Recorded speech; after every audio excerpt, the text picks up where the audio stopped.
Both possess a movement speed of 30 to 40, making their journey swift.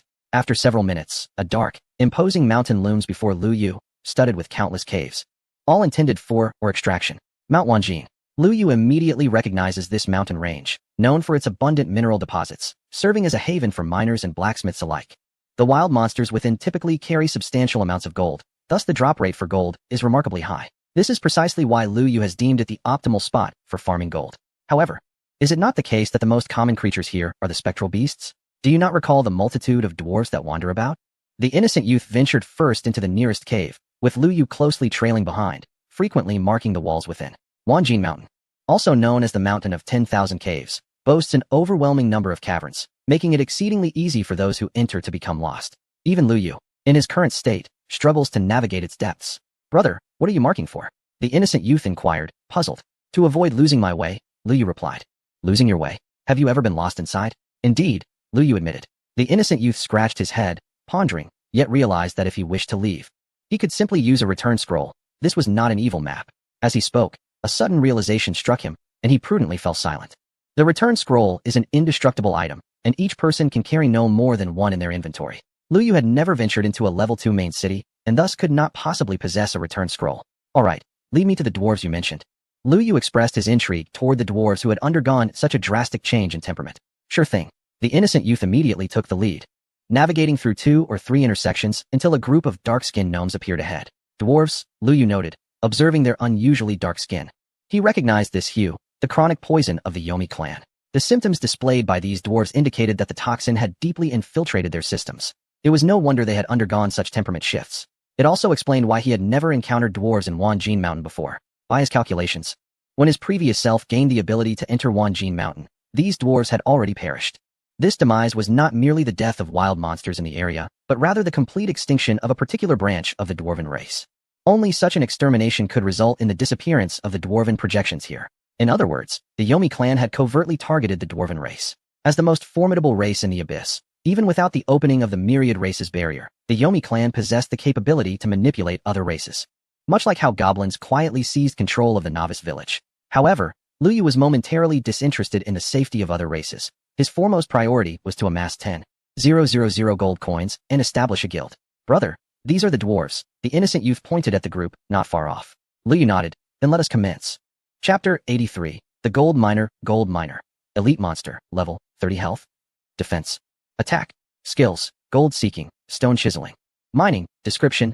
Diligent and unpretentious. These dwarves excel in mining and gold extraction, yet for reasons unknown, their temperaments have abruptly changed. Be they formidable in combat or proficient in their trades, they may qualify as elite monsters. Clearly, the dwarven miners fall into the latter category. Although Lu Yu was 6 levels below them and could not access detailed information. However, their professions reveal that these dwarves have ascended to elite monsters through their side occupations, and their attributes are likely not very high. It is time for swift action. Lu Yu raised his hand and summoned the skeleton general and the goblin general. The emergence of these 2 colossal figures immediately captured the attention of the dwarven crowd. What should have been a friendly greeting, inquiring about potential business, transformed into a frenzied charge, with each dwarf brandishing their pickaxes and roaring towards him. Yet, before they could cover much ground, a powerful force yanked their bodies into the air, only to crash them down violently onto the ground. Controlling dozens of level 30 wild monsters proved to be quite a challenge for the goblin general. Nevertheless, this brief period of control sufficed. The skeleton general charged into the midst of the dwarves, his skeletal warhorse raising its bony hooves high before bringing them down with tremendous force. The war tread. The dwarves, who had just risen to their feet, felt the ground tremble beneath them and toppled over once more. Lu Yu smacked his lips. This was indeed an area attack. After being ambushed by a naive youth, he had longed for a skill that could unleash a wide-ranging assault. He initially believed he could trigger the war tread skill from the skeleton general, but alas, no skill book emerged. Yet, such a close-range area attack suits a warrior class perfectly. Even if it had materialized, Lu Yu would have been torn over whether to acquire it. After the skeleton general executed the war tread, several dwarven miners were left severely weakened. One unfortunate dwarf suffered a critical hit, its body disintegrating into fragments that were whisked away into Lu Yu's summoning space. In the place it vanished, 5 gold coins clinked onto the ground. Lu Yu licked his lips. Truly, this was the wealthiest race, as even a single miner could drop 5 gold coins. It's worth noting that at the general's tomb, an average skeleton yielded only 1 or 2 silver coins. Wielding the wind-whispering staff, Lu Yu began to call out names for each of the dwarves, alongside the goblin general and the skeleton general. After all, The summoned creatures were all intended for his development, and experience points would benefit him regardless of whom they were awarded to. One by one, the golden miners were effortlessly taken away, with gold coins cascading to the ground like rain. The dwarves' attempts at retaliation were, to say the least, utterly ineffective. Their attacks failed to breach the defenses of the skeleton general. This illustrates the distinction between primary combat professions and those focused on secondary occupations. In terms of combat, a level 30 skeleton archer could easily penetrate the defenses of the skeleton general. However, the damage inflicted by dwarven miners of the same level merely resulted in a forced minimum of 1. Conversely, in terms of secondary occupations, dwarven miners excel at quarrying and mining, rendering the skeleton archers entirely useless. Secondary professions are an indispensable component within the Abyss.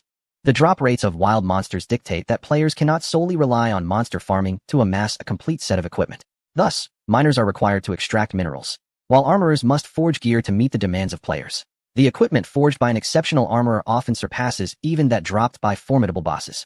Other secondary trades, such as the various potions created by alchemists, the delectable dishes prepared by cooks, and the fine beverages brewed by vintners, far exceed the inferior wares offered in shops. At present, nearly all players are diligently striving to enhance their combat professions. However, it will not be long before the allure of secondary professions becomes apparent to players, prompting a segment to shift their focus. Not everyone revels in the art of combat. Secondary professions require minimal fighting. A simple effort and a bit of legwork can afford them a status comparable to that of combat professionals, and indeed, some exceptional secondary professions may even thrive more than their combat counterparts. In less than a minute, dozens of dwarves were effortlessly dispatched, leaving nearly 300 gold coins scattered on the ground. The spoils were abundant. The goblin general extended his hand, drawing all the gold into his palm. With utmost respect, he presented the coins to Lu Yu and resumed his position behind him. The innocent youth observed this spectacle, unable to suppress a grin. Before entering the cave, she had formed a party with Lu Yu, sharing a party experience of 55 points. Standing idly by, she had already leveled up to 11, with the prospect of returning to level 20 within reach. Let us proceed to the next one, she suggested eagerly. All right, brother, follow me. The innocent youth was well acquainted with the surroundings, navigating through 2 caves where another group of dwarves brandishing pickaxes awaited. Without hesitation, Lu Yu executed a single-handed maneuver, and the goblin general launched into action, closely followed by the skeleton general. They employed the same successful strategy as before, proving to be consistently effective. Caves with clusters of dwarves were not uncommon. Traversing a few caves typically led to an encounter with another group. On average, accounting for travel time, Lu Yu could dispatch a group of dwarves every 3 minutes, yielding around 300 gold coins. This efficiency exceeded Lu Yu's expectations. At this rate, within half an hour, he could amass the gold required to establish a guild. The innocent youth was overjoyed, as leveling up to 20 while defeating monsters granted her an extraordinary experience boost. The best part was that she need not lift a finger. How delightful. Adventurers, adventurers, I am a level 1 miner hired by Lingfeng City. I beseech you to come and rescue me. Not far away, a ragged old dwarf cried out for help, directing his pleas toward Lu Yu and the innocent youth. Brother, it seems there is a quest over there, she remarked excitedly. Encounters with quests in the wild, especially rescue missions, often promise generous rewards. I have already noticed. Lu Yu replied, focused on eliminating monsters, as he was determined to gather gold swiftly to establish a guild. Sensing Lu Yu's disinterest in the quest, the innocent youth wisely fell silent. She understood the value of a quest compared to a reliable ally. She could discern which was of greater significance. As a fellow Abyss profession, the pure-hearted youth excels in executing precise assassinations and one-on-one duels, while Lu Yu demonstrates a greater proficiency in brawling. After dispatching yet another group of dwarf miners, Lu Yu's coin collection finally surmounted the significant threshold of 10,000. It was time to establish a guild. You practice here for a while. I shall return to the main city, he informed. All right, big brother.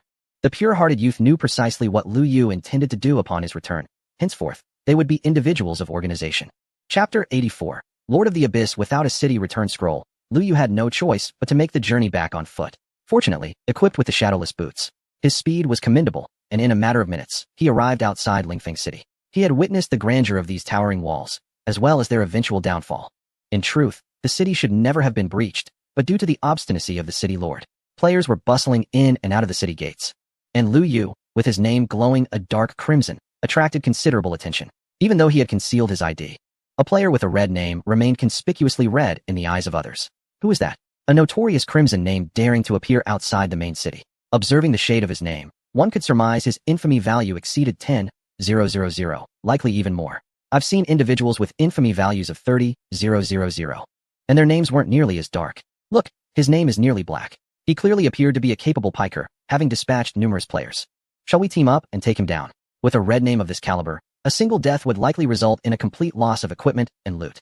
Those boots look rather impressive. They must be at least of black iron quality. Although his wrist guard's luster was dimmed, the intricate pattern suggested it was no ordinary item. Previously, he had encountered a bronze wrist guard with similarly fine designs. In a short span, dozens of players slowly encircled him. Killing a red-named player would not incur infamy.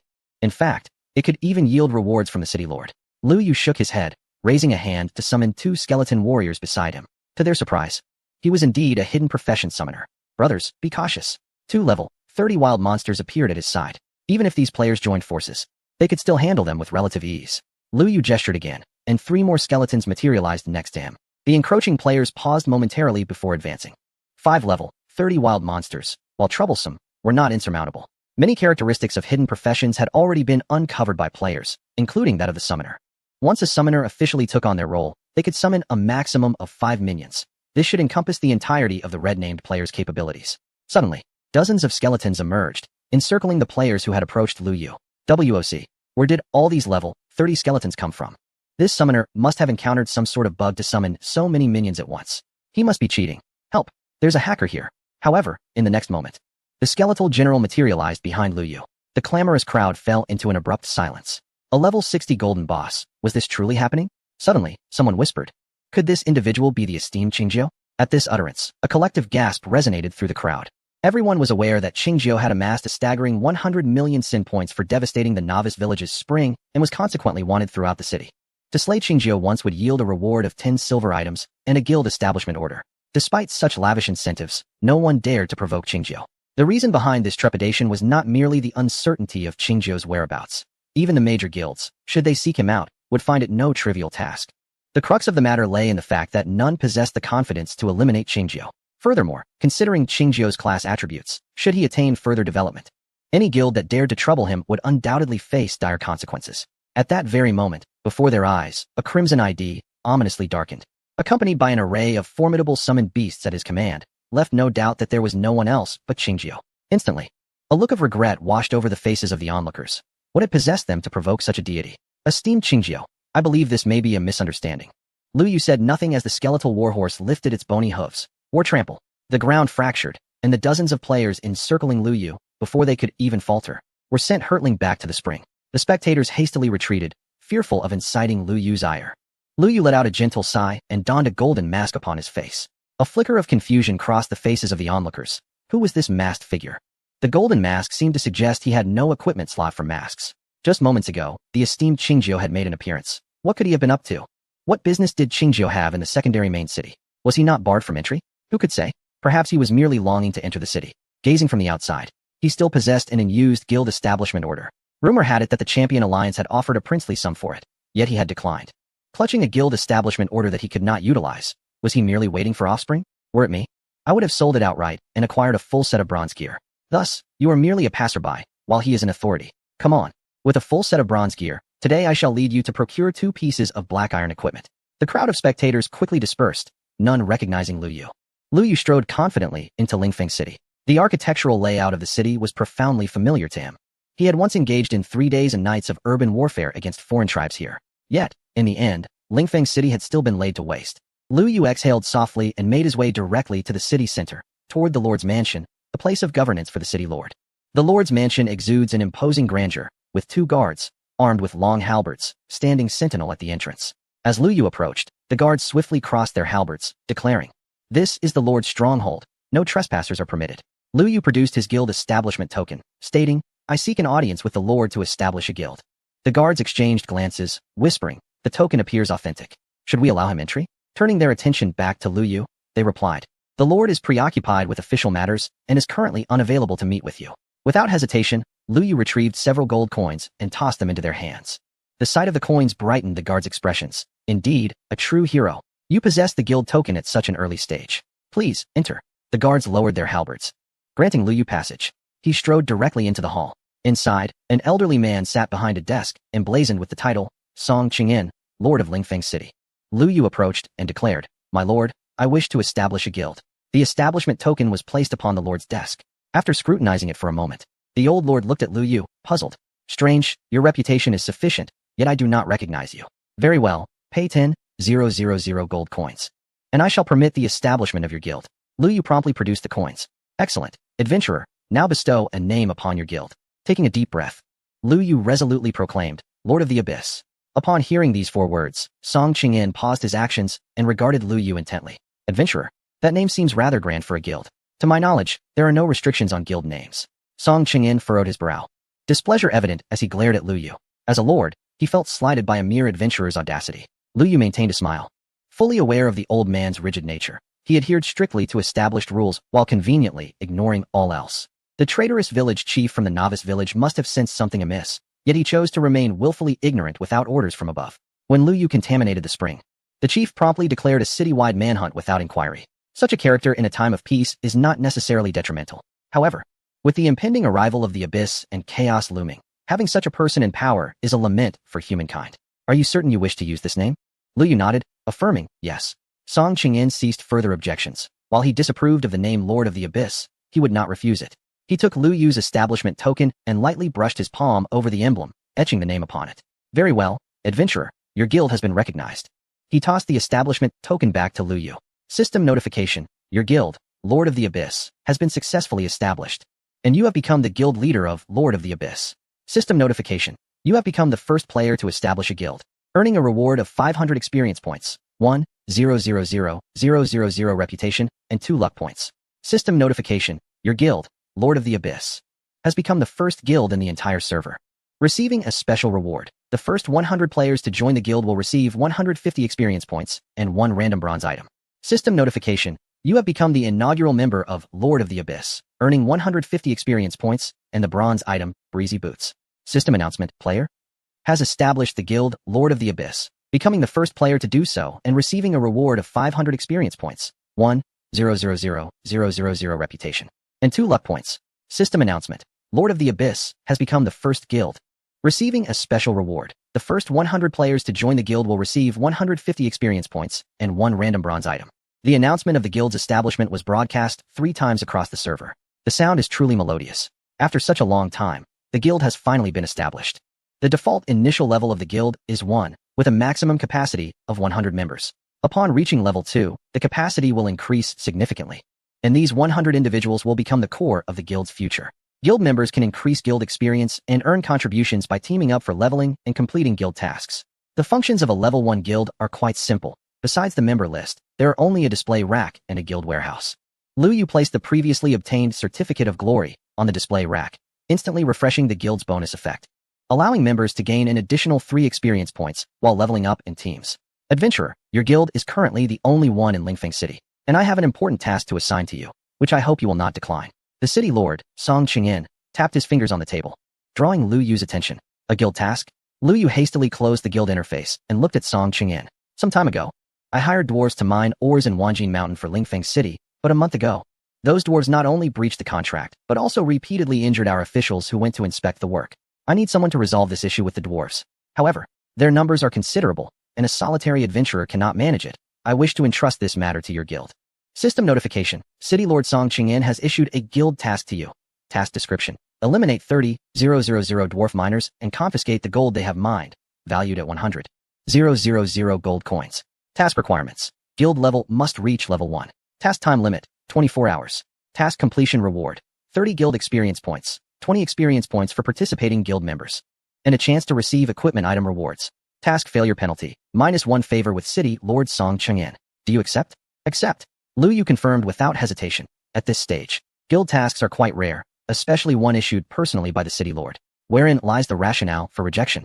The system prompts, you have accepted the quest, punish the dwarven miners. This is a gang task requiring the participation of at least 3 gang members to complete. Adventurer, the matter of the dwarven miners is entrusted to you. Upon finishing his words, Song Qingyan lowered his head to continue reviewing documents on the table. No longer paying attention to Lu Yu, Lu Yu placed the guild establishment order into his satchel and exited the Lord's Manor, arriving outside Lingfeng City. He removed the golden mask and exhaled deeply, finally liberated. Before Lu Yu could indulge in further reflections, several dialogue boxes appeared in succession. Brother Yu, I just saw someone establish a guild, and I was curious about who it was. Now I see it's you. Quickly, add me in. I want the bronze equipment. Big brother, you created a faction. Hurry, I want to be the first to join. Boss, are you in the main city? I'm coming to find you. Simultaneously, an overwhelming number of notifications emerged, all pertaining to requests to join the guild. Lu Yu glanced at the golden mask in his hand, realizing that the long period of silence was due to its effects, which were more extraordinary than he had anticipated. He promptly muted all membership requests. These 100 slots would be the backbone of the future guild and should not be filled indiscriminately. Chun Zhu and the pure-hearted youth were directly invited into the guild, and Lu Yu instructed them to gather at the north gate of Lingfeng City. As for the player known as Untroubled by the World, Lu Yu furrowed his brow. This individual had previously expressed a desire to join his guild. However, with the title of champion prominently displayed above his head, would it be inappropriate for him to join? Would his father, also known as my brother, not disapprove? Nevertheless, Lu Yu responded to him, asking him to convene at the north gate as well. What is the foremost task in establishing a guild? Recruitment.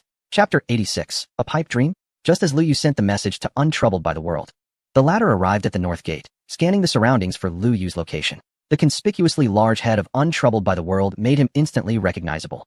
Lu Yu waved him over, and he hurriedly approached, panting. Big boss, please, add me to the guild. I want to join. Lu Yu regarded Untroubled by the World, contemplating whether to admit him into the guild. There was no doubt about his abilities, despite his current appearance. He had once been the leader of one of the top 10 human alliances in a previous life. However, the dilemma was equally apparent. No matter how neglectful Du Guohua was towards his son, it could not alter the fact that Untroubled by the World was the vice leader of the champion alliance. Who could say whether Du Guohua's actions were meant to temper his son's resolve? If Lu Yu were to invite him directly into his guild, what would his father think? Might it be possible that the Champions Alliance is courting Lu Yu, indirectly developing the Lord of the Abyss into a subsidiary of their own? It is worth noting that while Lu Yu's Abyss Alliance has received official recognition, the majority of players remain cautious and observant. In contrast, the Champions Alliance is a venerable powerhouse that has flourished for over a decade across various online games. It seems that Wushi Wujing has perceived Lu Yu's concerns and proactively stated, "Rest assured, my esteemed leader, my joining your guild has the approval of my father. My father is my father, and I am myself. We are not intertwined in all matters. Regarding my ID, if it causes any discomfort, I shall seek a means to change it." Wushi Wujing's words were resolute, prompting a slight nod from Lu Yu. "Have you truly decided to join my guild? Bear in mind, during future guild conflicts, your father's Champions Alliance will also be my adversary. Do not worry, I will be the first to take down that old man." Wushi Wujing assured. Lu Yu replied, "Since you have said so, then let it be." With that, Lu Yu welcomed Wushi Wujing into the guild. The pure-hearted youth soon arrived, followed by Chun Zhu, who came a moment later. The two swiftly returned to the main city's teleportation array. After acquiring the golden ring, Lu Yu had shared the pure-hearted youth's information with Chun Zhu, allowing him to recognize her immediately, which sparked an urge to confront her. However, as brawling was prohibited in the main city, Chun Zhu could only silently trail behind the pure-hearted youth, curious about her destination. Unexpectedly, upon turning a corner, he lost sight of her. After searching extensively without success, he despondently made his way to the northern gate. Upon spotting the pure-hearted youth, Chun Zhu was taken aback. "What in the world? How did you end up here? Your ID even bears the name of my brother Yu's guild." The pure-hearted youth looked at Chun Zhu, puzzled, then glanced at Lu Yu. "Brother, does he not know about my arrangement?" Wushi Wujing. Chun Zhu. "Lu Yu, could you clarify what you mean by arrangement? I merely exchanged a golden necklace for 3 months of her assistance. During these 3 months, she is to join the Lord of the Abyss and participate in guild activities." Lu Yu hurriedly clarified, aware that if he did not elucidate the situation, these two could easily spread the word throughout the Abyss. "Isn't that the very definition of an arrangement?" The pure-hearted youth murmured. Lu Yu shot her a glare, causing her to divert her gaze elsewhere, as if she had not spoken. "On to business. We currently have 96 spots available in the guild, and I need to find reliable individuals. Do you have any recommendations?" The pure-hearted youth looked at Wushi Wujing, who in turn glanced at Chun Zhu, who then turned to Lu Yu. Silence reigned. "Excellent. It appears all 4 of us are lone wolves, with not a single trustworthy person among us. Oh, I do know a few individuals, though they are all acquaintances from my father's circle. Should I attempt to recruit them?" Lu Yu replied, "Never mind. In critical moments, one must rely on oneself." He glanced at his bank account balance, which was still substantial. Swiftly, he composed a message and clicked send. System announcement. Player Qingtang calls out the first guild in the entire server, Lord of the Abyss, is recruiting. Requirements include a minimum level of 15, possession of at least 5 pieces of black iron equipment or 1 piece of bronze equipment, and an above-average skill level. Assessment required. Applicants must possess a sound mindset, love for the nation, party, and people. Age, gender, and height are not restricted. Successful candidates who pass the assessment will receive a bronze equipment as a system reward, additional experience bonuses for team leveling within the guild, and other unforeseen surprises that can be exchanged through guild contributions. Interested parties, please attend the assessment at the North Gate. Online applicants will be automatically disregarded. We welcome talented individuals to join. The system announcement resonated thrice, and Lu Yu's bank balance diminished by a staggering 150,000. At present, the average player level in the secondary main city hovered around 12, with those reaching level 15 being at least of first-rate caliber. However, concerned about wealthy players hiring others to level up, Lu Yu established a threshold for the on-site assessment. As for who would conduct the evaluation, he turned to Qin Zhu. His good friend was indeed of first-rate skill. If they could match evenly, it would suffice. Suddenly, Qin Zhu felt a chill run down his spine and hurriedly turned around, only to find Lu Yu smiling at him. Brother Yu, is there something you need? Nothing of consequence. Just ensure you rest well. I wouldn't want you to tire out later. Just under 3 minutes after the announcement was made, a large crowd of players surged toward the north gate of Lingfeng City. Most of them were level 12 or 13, merely there to witness the spectacle. The north gate quickly became congested, trapping Lu Yu and his 3 companions in the midst of it all. Why do I feel like we're akin to gorillas in a zoo? One remarked. Lu Yu pursed his lips and, with a single gesture, summoned 1,000 skeletal soldiers. The onlookers instinctively retreated, as Lu Yu had just dispatched dozens of players attempting to attack him. For someone with a crime value in the hundreds of millions, a few hundred more or less seemed trivial. The skeletal soldiers formed ranks starting from the north gate, creating a spacious area, leaving only Lu Yu and his companions within. Surveying the gathered players, Lu Yu noted that the highest among them was merely level 14, shaking his head in disappointment. Currently, there were only about 1,000 to 2,000 players in Lingfeng City who had reached level 15, and most had already joined studios. Finding suitable independent players to meet the requirements would not be an easy task. At that moment, a player approached. I heard you are recruiting? Lu Yu looked at the newcomer, whose ID was breaking the cauldron, and noted he was level 16. Lu Yu nodded, finally encountering a candidate who met the standards. Yesterday, the Aoshire Alliance had invited me to join, but I had yet to accept. I am aware that Qing Jiu holds the top position on the leaderboard. Yet that is solely your own accomplishment. What benefit would joining your guild offer me? I noticed you mentioned additional surprises in the announcement. Could it be a mere fabrication to entice us? A faint smile graced Lu Yu's lips as a level 20 skeletal warrior emerged. You can expend guild contribution points to have it assist you in leveling up. Chapter 87. A point of no return. Though Lu Yu's voice was soft, every individual present heard him clearly. Instantly, the throngs of onlookers fell into hushed silence. The next moment, a tide of murmurs surged forth. Am I hearing correctly? A level 20 creature assisting in leveling up. This could allow one to surpass their level in combat. Will Qing Jiu's summoned beast heed our commands? Can't he just direct the summoned creature to listen to him? With this skeletal warrior aiding my progression, wouldn't I ascend into the top ranks of the leaderboard? Wake up. You are merely level 13, unable to even meet the basic requirements to join a guild. Even with a skeletal assistant, considering your skills. Do you truly believe you could rise on the leaderboard? This skeletal warrior possesses high attack, but low health and defense, somewhat redundant to my archer's characteristics. Are you blind? Did you not notice the skeletal warriors wielding shields? They are certainly redeemable. Indeed, I also spotted skeletal archers, perfectly suited for my damage-deficient shield warrior. And they are level 30, on par with the esteemed Qing Jiu. Lu Yu clapped his hands and continued, there is no limit to the number of exchanges. With this simple statement, excitement erupted anew. I am intrigued. I wish to join the Lord of the Abyss. Spare me, you're only level 12. Do not meddle in affairs beyond your reach. I am already level 14 with 30 experience points. I shall now proceed to level up, aiming to reach level 15 swiftly. I shall join as well. A level 1 guild seems to have only 100 spots. I hope to secure a position before I reach level 15. I am precisely level 15. Ha ha ha. I shall join first. Suddenly, a dozen players surged through the crowd towards the open space they had previously observed. Despite Qing Jiu's illustrious reputation, the Lord of the Abyss was a newly established guild. These players, not lacking in strength, sought entry into a more formidable guild. However, having witnessed Lu Yu's enticing offer, what was there left to contemplate? They were not professional players earning a living from gaming. Their purpose in the Abyss was to experience an alternative life. Now, with joining the Abyss Guild promising to elevate their existence, what hesitation remained? Qing Jiu. I wish to join the guild. I too wish to join. Esteemed one, I am level 15, with 5 pieces of black iron gear. I am level 16, with 1 piece of bronze gear. Add me first. Observing the throng pressing forward, the point of no return became anxious. I arrived first. Qing Jiu. Isn't there an assessment? I came first. Lu Yu's lips curled into a subtle smile. This was precisely the response he sought. For a new faction to flourish, both prestige and profit were indispensable. As the first guild established in the entire server, the Abyss Lord's reputation was at its zenith. Moreover, Lu Yu held the esteemed title of the top player on the leaderboard, and the moniker of Abyss Summoner had long become common knowledge since the novice village. Those wishing to join must verify their basic information and equipment with Yishir Wuzhong. If all was in order, they would challenge the invincible beauty. Defeating him or enduring for 3 minutes would suffice as a pass. Yishir Wuzhong stepped forward, calling out, anyone wishing to join our Abyss Lord, line up here. Players who had just approached immediately formed a queue, with Pofu Qinzhou swiftly seizing the prime position. Lu Yu privately messaged in their group, Yishir Wuzhong, remember to record the equipment information. If there are duplicates, expel both individuals.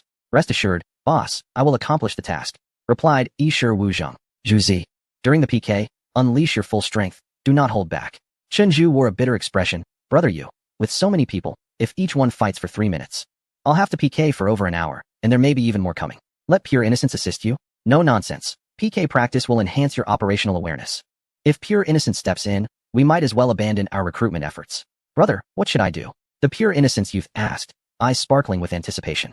You will be the decoration. Such a beautiful girl would undoubtedly serve as the guild's mascot. Oh, and do keep silent. The pure innocence youth responded. Pafu Chinzhou has completed the assessment of level and equipment and now stands before Chinzhou. In PK mode. Neither side would lose their names, nor drop levels or equipment upon death. Pafu Chinzhou clasped his hands towards Chinzhou, invincible beauty. Your role as the examiner signifies that your prowess must be commendable. Allow me to witness it. Chinzhou smiled slightly. My brother, you just advised me not to show any mercy. You should be cautious. At present, Chinzhou was at level 15, equipped with 1 bronze and 2 black iron items. Pafu Chinzhou, at level 16, donned 5 black iron items. Both were warriors, their attributes closely matched. This duel would primarily be a contest of skill. Pafu Chinzhou made the first move, charging towards Chinzhou, leaping high and bringing his long axe down with a signature warrior skill, cleave. Chinzhou swiftly retreated, the axe blade narrowly missing his nose before crashing to the ground, sending dust swirling. Miss. Having evaded the cleave, Chinzhou surged forward, sweeping his curved blade in a double strike. Pafu Chinzhou quickly positioned his long axe defensively, blocking Chinzhou's assault. 122, 115. The consecutive strikes failed to breach his defenses significantly. Yet Pafu Chinzhou exhibited a hint of surprise. Even a successful block inflicting over 100 damage indicated that the curved blade had considerable attacking power. However, for a warrior with several thousand health points, the damage of 200 is negligible. With a determined resolve, Breaking the Boat swung his axe in a skillful double strike. Chinzhou sidestepped to evade the initial attack, yet the second strike was too swift to dodge. Gritting his teeth, he chose to engage Breaking the Boat, wielding his curved blade to slash at his opponent's arm. 506, 613. Both struck each other, and thanks to the added damage from his curved blade, Chinzhou gained a slight advantage. The innocent youth yawned, remarking that the handsome fighter should have retreated immediately after his double strike, but instead, he hesitated for half a second. As for Breaking the Boat, he recognized his opponent's high damage potential, yet chose to trade blows, which was quite foolish. Liu nodded, agreeing with the innocent youth's assessment, albeit from a perspective beneath her own level. Liu understood that Chinzhou intended to retreat immediately after his double strike, but his execution faltered, and Breaking the Boat likely lacked the skill to interrupt mid-attack, forcing him to exchange damage with Chinzhou. The essence of combat between warriors is merely a clash of blades, far less visually captivating than that of mages or archers. 3 minutes swiftly elapsed, with Chinzhou on the verge of defeat, while Breaking the Boat clung to life due to his high health pool. Liu intervened, declaring, Enough, Breaking the Boat. You have passed the assessment. Welcome to Lord of the Abyss. Chapter 88. Dreaming of Jiang and Liu proactively sent a guild invitation to Breaking the Boat. In the next moment, the guild's membership increased to 5. Haha, I've met the guild leader. Breaking the Boat laughed heartily, bowing to Liu.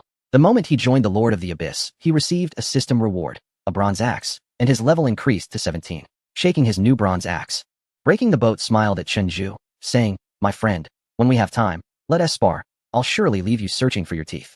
Humph. Just don't cry for your mother when that time comes. Nearby, Liu nodded, recognizing Breaking the Boat as a quintessential man from Qi and Lu. Straightforward and boisterous in speech, without any pretentiousness. After joining the Lord of the Abyss, he took the initiative to maintain order on the scene, sending a lurking assassin back to the fountain with 2 swift strikes of his axe when the rogue attempted to take advantage of the innocent youth. After a minute's rest, Chinzhou commenced his second assessment. The second participant, named Northern Bear, was a level 15 archer adorned with 5 pieces of black iron gear, just meeting the requirements. Northern Bear appeared rather shy. When he stood before Chinzhou and activated PK mode, he said nothing. As soon as the duel began, he loosed an arrow and immediately turned to flee. Chinzhou pursued relentlessly, yet Northern Bear offered no opportunity for close combat. With his naturally swift movement speed, Northern Bear stretched the distance between them to the limits of his range. After running a considerable distance, he turned back and shot 2 arrows. Noticing Chinzhou was closing in, he then continued his escape. This tactic consumed 2 minutes, ultimately exhausting Chinzhou to the point of defeat. Chinzhou, who resurrected at the original spot, wore a glum expression. Throughout the encounter, he had not laid a finger on the Northern Bear, having been effectively toyed with. Liu invited the Northern Bear into the guild. Although the Northern Bear triumphed due to his professional advantages, Liu could discern that his mastery over distance was extraordinary. Even Liu, without any advancing skills, found it challenging to maneuver closely in a one-on-one situation. Of course, if Liu were to participate directly, He would summon skeletal archers to engage in a shooting contest and see who could shoot farther. Upon joining the guild, the Northern Bear nodded at Lu Yu and stood silently aside. Damn it, joining a guild requires such tediousness. I could easily buy equipment for 3 years with what I've got on, he thought.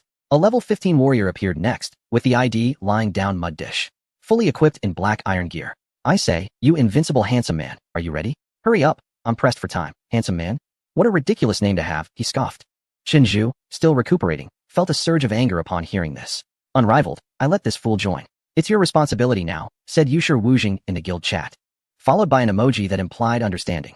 Chenju quickly replied, thanks, brother. Breaking the cauldron and sinking the boat laughed heartily. Huh? I was wondering when a fool would show up. Unrivaled, take him down. The Northern Bear responded with a smirking emoji. Chenju brandished his curved dagger and approached lying down mud dish, activating PK mode.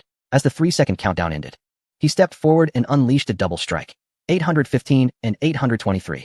The two attacks stripped away a third of lying down mud dish's health. WOC. I wasn't ready. You're seeking death. Lying down mud dish exclaimed, but Chenju denied him any chance to speak, leaping into a slashing strike. 3066, a critical hit. Lying down mud dish turned pale, instantly reduced to critical health. Chenju casually delivered another blow, depleting his health bar entirely, causing him to collapse. Without waiting for his resurrection, breaking the cauldron and sinking the boat grabbed the corpse and tossed it into the open space. Chenju exhaled deeply, feeling exhilarated. Just moments ago, he had been thoroughly frustrated by the Northern Bear's antics. Onlookers whispered among themselves, questioning whether the examiner was competent. As a man, how could he endure such humiliation? Now, having swiftly dispatched a level 15 warrior clad in black iron, who would dare to claim he was inept? As lying down mud dish resurrected, he attempted to charge at the skeletal soldiers, ready to taunt. However, before he could utter a word, several skeletal soldiers had already thrust their spears forward. The horizontal mud disc let out a soft grunt before falling to the ground, transforming into a beam of white light that soared back to the spring. Lu Yu waved his hand, signaling to continue. Yours truly, he said, there's a hidden class priestess. Only level 14, equipped with 3 pieces of black iron gear, who wishes to join the guild. A level 14 priest hidden class. Such a rarity. Lu Yu's interest peaked. The priest, a purely supportive role, typically struggles to level up. Reaching level 14 signifies her exceptional abilities. Yours truly had realized this as well, which is why he approached Lu Yu for clarification. Can she perform instant healing? Yes. Please provide me with her ID, and I will extend an invitation. The skills associated with the priest class predominantly lean towards support and healing. Moreover, hidden classes are even less capable of engaging in PvP with Chenju. After a moment, yours truly spoke again. Boss, she insists on battling invincible. She claims that her level and equipment warrant an exception due to her class. But she cannot compromise on her gameplay. If she cannot win, she will not join. Such a determined young lady, confident in her abilities. Let her have her match then. Juzi, be gentle, we mustn't let her flee. A level 14 priest is undoubtedly a treasure. Lu Yu did not wish to let this opportunity slip away. Rest assured.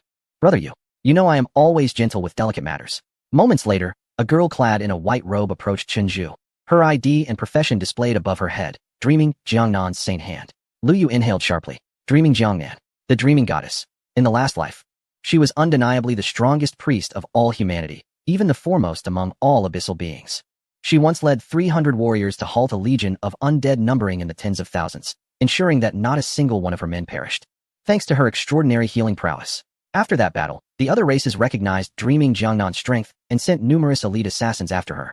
She managed to hold out against overwhelming odds until the very last time, when she was ultimately ambushed and killed by the son of the underworld, dying just as she turned 18. Lu Yu never expected to encounter this young girl so soon. She should only be around 16 now. Initially, he worried that Chenju might strike too harshly and scare her away, but now, he thought it more likely that he would be the one unable to withstand her onslaught. Well, Juzi, good luck to you. Chapter 89. Let me give you 3 moves. Chenju grinned widely as he watched Dreaming Jiangnan approach. Little one, I promise I won't hurt you. Dreaming Jiangnan scrutinized Chenju's face. Are you older than me? Chenju replied, isn't it just a baby face? I've been an adult for quite some time now. Dreaming Jiangnan seemed unfazed by Chenju's expression and continued. Moreover, your name is quite peculiar. Invincible handsome. I observed your gameplay a moment ago. Your skills are merely above average. Certainly not formidable enough to warrant such a title. Moreover, even with a fairer complexion, you remain unremarkable. The phrase invincible handsome man seems to only vaguely align with the notion of masculinity in your case. Chenju's lips momentarily froze in disbelief. He could hardly fathom that such a delicate young lady could utter words so piercing.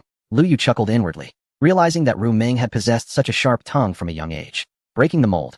I truly believe that Ru Meng from Jiangnan speaks with merit. Even I have yet to defeat the so-called invincible.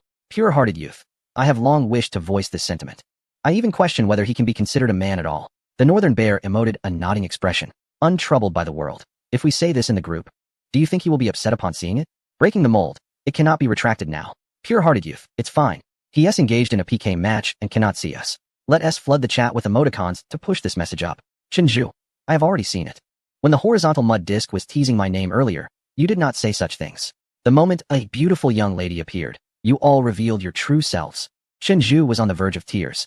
The onlooking players were taken aback to discover that the one stepping forward was a young priestess, leading to a flurry of whispers. A priest class daring to challenge a warrior? How audacious. It seems like a hidden profession. Could she possess any unique skills? No matter how unique, she remains a priest. Can she transform healing in a harmful poison? I have heard that the esteemed Qingju originally intended to grant her a favor, but this young lady insisted on undergoing the trial. TSK, TSK, TSK, what a fearless young soul. Yet, even if she cannot triumph, such courage is indeed commendable. Wait a moment, who was it that mentioned granting a favor? As the countdown concluded, the PK mode commenced. Young lady, you are a priest. I shall afford you 3 moves. Please, go ahead. Chenju remained stationary, wishing to showcase the elegance of the so-called invincible handsome man. This is what you proclaimed. There shall be no recantation. I shall never retract my words. Chenju declared with conviction. Lu Yu covered his face. Bamboo, let it rest. Ru Meng from Jiangnan continuously waved her staff. 2 beams of pristine light descended upon her, while a dark beam shot towards Chenju.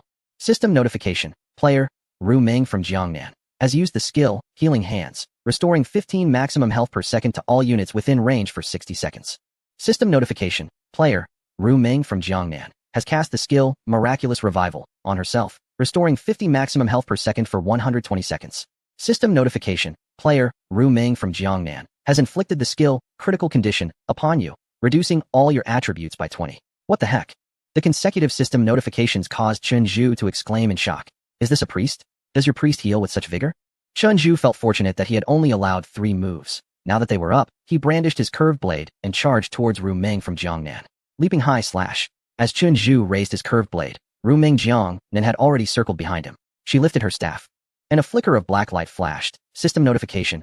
Player, Ru Meng Jiangnan, has used the skill, Deity Cannot Save, causing you to lose 5 maximum health points per second for 10 seconds. Just as Chenju landed, he swiftly turned to strike, executing a double attack. Miss Ru Meng Jiangnan had long since vacated the spot, leaving Chenju momentarily stunned. It took merely half a second from the moment she unleashed her skill to his counterattack. I concede. Chenju decisively clicked to surrender, having realized that he was not on the same level as Ru Meng Jiangnan. Initially, upon witnessing her skill, he had contemplated whether he could eliminate her in one swift move. However, after their brief skirmish, he abandoned that thought entirely. He couldn't even graze her attire. How could he possibly eliminate her? Rather than allowing her to whittle away his health bit by bit, he chose to surrender now, preserving some semblance of dignity. Ru Meng Jiangnan glanced at Chenju, a grown man, and he surrenders so easily. Chenju, Lu Yu approached, and Ru Meng Jiangnan continued speaking, threatening to render his good friend speechless. Ru Meng Jiangnan, welcome to the Lord of the Abyss. Wait, I'm starting to doubt the strength of your guild. Is it truly worth my joining? Lu Yu replied, everyone calls you the Grandmaster of Clear Wine, yet I have not witnessed your prowess firsthand. Challenge me to a duel. If you win, I shall join you. Otherwise, I will wait for a future guild to establish. Very well. Lu Yu refrained from unnecessary chatter. Ru Meng Jiangnan possessed her own pride. If she was not subdued, even if she joined now, she would eventually depart. The PK mode activated, and the countdown concluded. Lu Yu smiled slightly. Like my brother, I shall allow you 3 moves. Ru Meng Jiangnan's lips parted in surprise. You know my skills. Yet you still dare to offer me 3 moves? Lu Yu maintained his smile, remaining silent. Ru Meng Jiangnan snorted, brandishing her staff, unleashing the same 3 skills she had employed against Chenju. Onlookers began to murmur among themselves. Lu Yu, unhurried, raised his hand, and skeletal remains erupted from the ground, assembling midair into the form of a skeletal general. However, this time, the skeletal general did not mount a warhorse, standing over 3 meters tall. The skeletal general exuded a formidable presence, yet Ru Meng Jiangnan stood steadfast, her gaze fixed intently on Lu Yu and the skeletal general's movements. The skeletal general struck the ground with one hand. Mountain of corpses, sea of blood. Within the skill's radius, the most vigorous enemy unit would suffer damage of 80,000 per second. As a priest class, her vitality was already robust, and moreover, Ru Meng Jiangnan was the only enemy target in the PK arena. 80,000. In the next heartbeat, Ru Meng Jiangnan collapsed to the ground. PK concluded. Chapter 90. 50 players. This match does not count. As soon as Dreaming Jiangnan was revived, he exclaimed, why is it not counted? You used a level 60 golden boss to fight me. That hardly reflects your true strength. Lu Yu chuckled. I am a summoner. What else would I use besides my summoned beasts? If you don't allow me to use my summons, then you must refrain from using priest skills as well. Shall we have another match? Dreaming Jiangnan suddenly felt that Lu Yu had a point. Yet being instantly defeated left her feeling quite dissatisfied. If you believe it is unfair for me to use summoned beasts, I can let someone else challenge you. Fine. But as a girl, I won't give you 3 chances again. I don't need them. Dreaming Jiangnan held her head high, exuding pride. Excellent. Lu Yu beckoned, and the innocent young boy trotted over. A level 9 Abyssal Shadow Assassin against a level 14 Holy Hand. Well, that could be considered a fair match. Lu Yu patted the young boy's shoulder. Don't hold back. Just watch. The PK countdown concluded. Dreaming Jiangnan immediately waved her staff, but before the beams of magic could descend, she felt 2 swift strikes in her back. Backstab, backstab. Dreaming Jiangnan barely had time to react before she collapsed to the ground once more. PK concluded. Lu Yu looked at Dreaming Jiangnan, who had just risen, her face covered in dirt. You are no longer the formidable dreaming goddess. Do you think I cannot defeat you? How do you assess our guild's strength now? Fair to middling. Dreaming Jiangnan averted her gaze, avoiding Lu Yu's eyes. When will you invite me into the guild? Lu Yu extended an invitation to her. Welcome, beautiful lady, exclaimed the unrivaled handsome man. Welcome, beautiful lady, added the innocent young boy. Thank you, everyone. Dreaming Jiangnan responded. When we joined, it seems we did not receive such enthusiasm, did we? Asked Breaking the Cauldron. Indeed, replied Baby Bear. What is there to welcome 2 old men? Said unrivaled handsome man. After Dreaming Jiangnan, dozens of eligible players signed up for the assessment. Initially, Chen Zhu could manage alone, but as the number of applicants grew, he found himself overwhelmed. Unlike monster grinding, PK required constant vigilance, observing every move of the opponent. This necessitated a break of 1 or 2 minutes after each match, severely hampering progress. Lu Yu decided to involve Breaking the Cauldron and Baby Bear in the assessments as well. Their skill levels were roughly equivalent, ensuring that the selected candidates would not be lacking. Particularly, Baby Bear, though taciturn, displayed no mercy when engaging in combat. Especially now, as the warrior class generally lacked mobility skills, they could only watch helplessly as they were kited by the highly agile archers. This compelled Lu Yu to make necessary adjustments, allowing him to engage only in remote professional battles. Over an hour later, more than 40 players successfully passed the assessment. However, none matched the breathtaking presence of Meng Jiangnan, and not even anyone comparable to Chen Zhu could be found. Most were merely chased to the brink of defeat, barely surviving until the 3-minute mark. Many players met the level and equipment requirements, yet their operational skills fell noticeably short, having merely relied on relentless grinding to achieve their ranks. Wu Shiji had previously suggested to Lu Yu whether he might consider relaxing some of the criteria. After all, according to Lu Yu's selection standards, even those who barely qualified could serve as squad leaders in the Champion Alliance, commanding hundreds. Nevertheless, adhering to the principle of better to have fewer than to compromise quality, Lu Yu steadfastly maintained his standards. This 100 individuals must be the elite among the elite, even if it took a day or 2 longer to fill the ranks. He would rather leave vacancies than settle for mediocrity. As the number of applicants dwindled, onlookers gradually dispersed. In the end, only 46 players successfully joined the Abyss Lord, bringing the total to precisely 50, including Lu Yu and others. Standing before Lu Yu, their gazes were wholly fixed upon him, brimming with anticipation. Their motivation for joining the Abyss Lord was predominantly due to Lu Yu, not merely the allure of training summoned beasts, but also the reputation he had previously established. Lu Yu stood at the forefront, addressing the crowd. Brothers, your willingness to join the Abyss Lord signifies your brotherhood with me, Qingjiu. From this day forth, let us fight side by side to forge the Abyss Lord into the most formidable guild. We shall trample upon those so-called veteran guilds and the mightiest studios. Our guild shall be called the Abyss Lord. We are the Abyss Lord. Abyss Lord. Abyss Lord. We shall crush the veteran guilds beneath our feet. We shall conquer the veteran guilds, the Champion Alliance. Qingjiu is magnificent. Qingjiu is magnificent. Qingjiu, lead us to level up. Indeed, guild leader. I recall that Invincible once topped the leaderboard. We too wish to experience the thrill of ascending levels. Lu Yu glanced at the City Lord's quest, noting that there were just over 20 hours remaining, which was perfect. Alright, I happen to have a guild quest. We shall undertake it while leveling up. Under Lu Yu's leadership, the 50 individuals made their way to Mount Wanjing. ISNT Mount Wanjing, the area for level 30 to 50 monsters? I'm only level 15. Will I be obliterated? With Qingjiu here, what is there to fear? One should think of it this way. Taking on monsters 15 levels above will surely yield a bountiful experience. Lu Yu incorporated the City Lord Song Qingyan's task into the guild's task list, setting it so that for each defeated dwarf miner, 1 point of guild contribution could be earned, with no upper limit, and for every 100 gold coins submitted, 1 point of guild contribution could be obtained, limited to 20 points per day. Simultaneously, 3 types of skeletal soldiers were placed in the guild warehouse. A contribution of 500 points could be exchanged for a white bone skeleton, 600 points for an iron bone skeleton, and 800 points for a copper bone skeleton. As for the Skeleton Knight and the Necromancer, Lu Yu chose not to include them. He had few of these summons himself, and given their formidable strength and higher exchange costs, it was unlikely anyone could afford them anytime soon. Upon the update of the guild warehouse, everyone could hardly contain their excitement, eager to rush forth and battle the dwarven miners. Lu Yu raised his hand to signal everyone to wait a moment. 50 white skeletal soldiers emerged. Brothers, each of you shall receive one. Guild leader, we currently lack contribution points to exchange. Lu Yu shook his head. These do not require contribution points. Consider them a welcoming gift from me to you all. However, there is one thing to note. You must personally deliver the final blow to the wild monsters. Otherwise, you will not gain any experience. WOC. I knew I did not choose the wrong guild. The Alliance of the Proud, the Champion Alliance, the Mad Dragon Guild, all utterly weak. Long live the guild leader. Long live the guild leader. After each received a white bone skeleton, they immediately charged towards the dwarven miners. Lu Yu nodded, and, following the marks he had made earlier, made his way alone toward a cave. He recalled that he had previously heard an old man calling for help from that direction, indicating that he still retained some awareness and might possess valuable information. Chapter 91. The Dwarven King's Great Hammer. The question of why the Nether race covertly poisoned the dwarves had lingered in Lu Yu's mind. Although conflicts among the abyssal races were commonplace, the dwarves of Wanjin Mountain were merely one faction among them.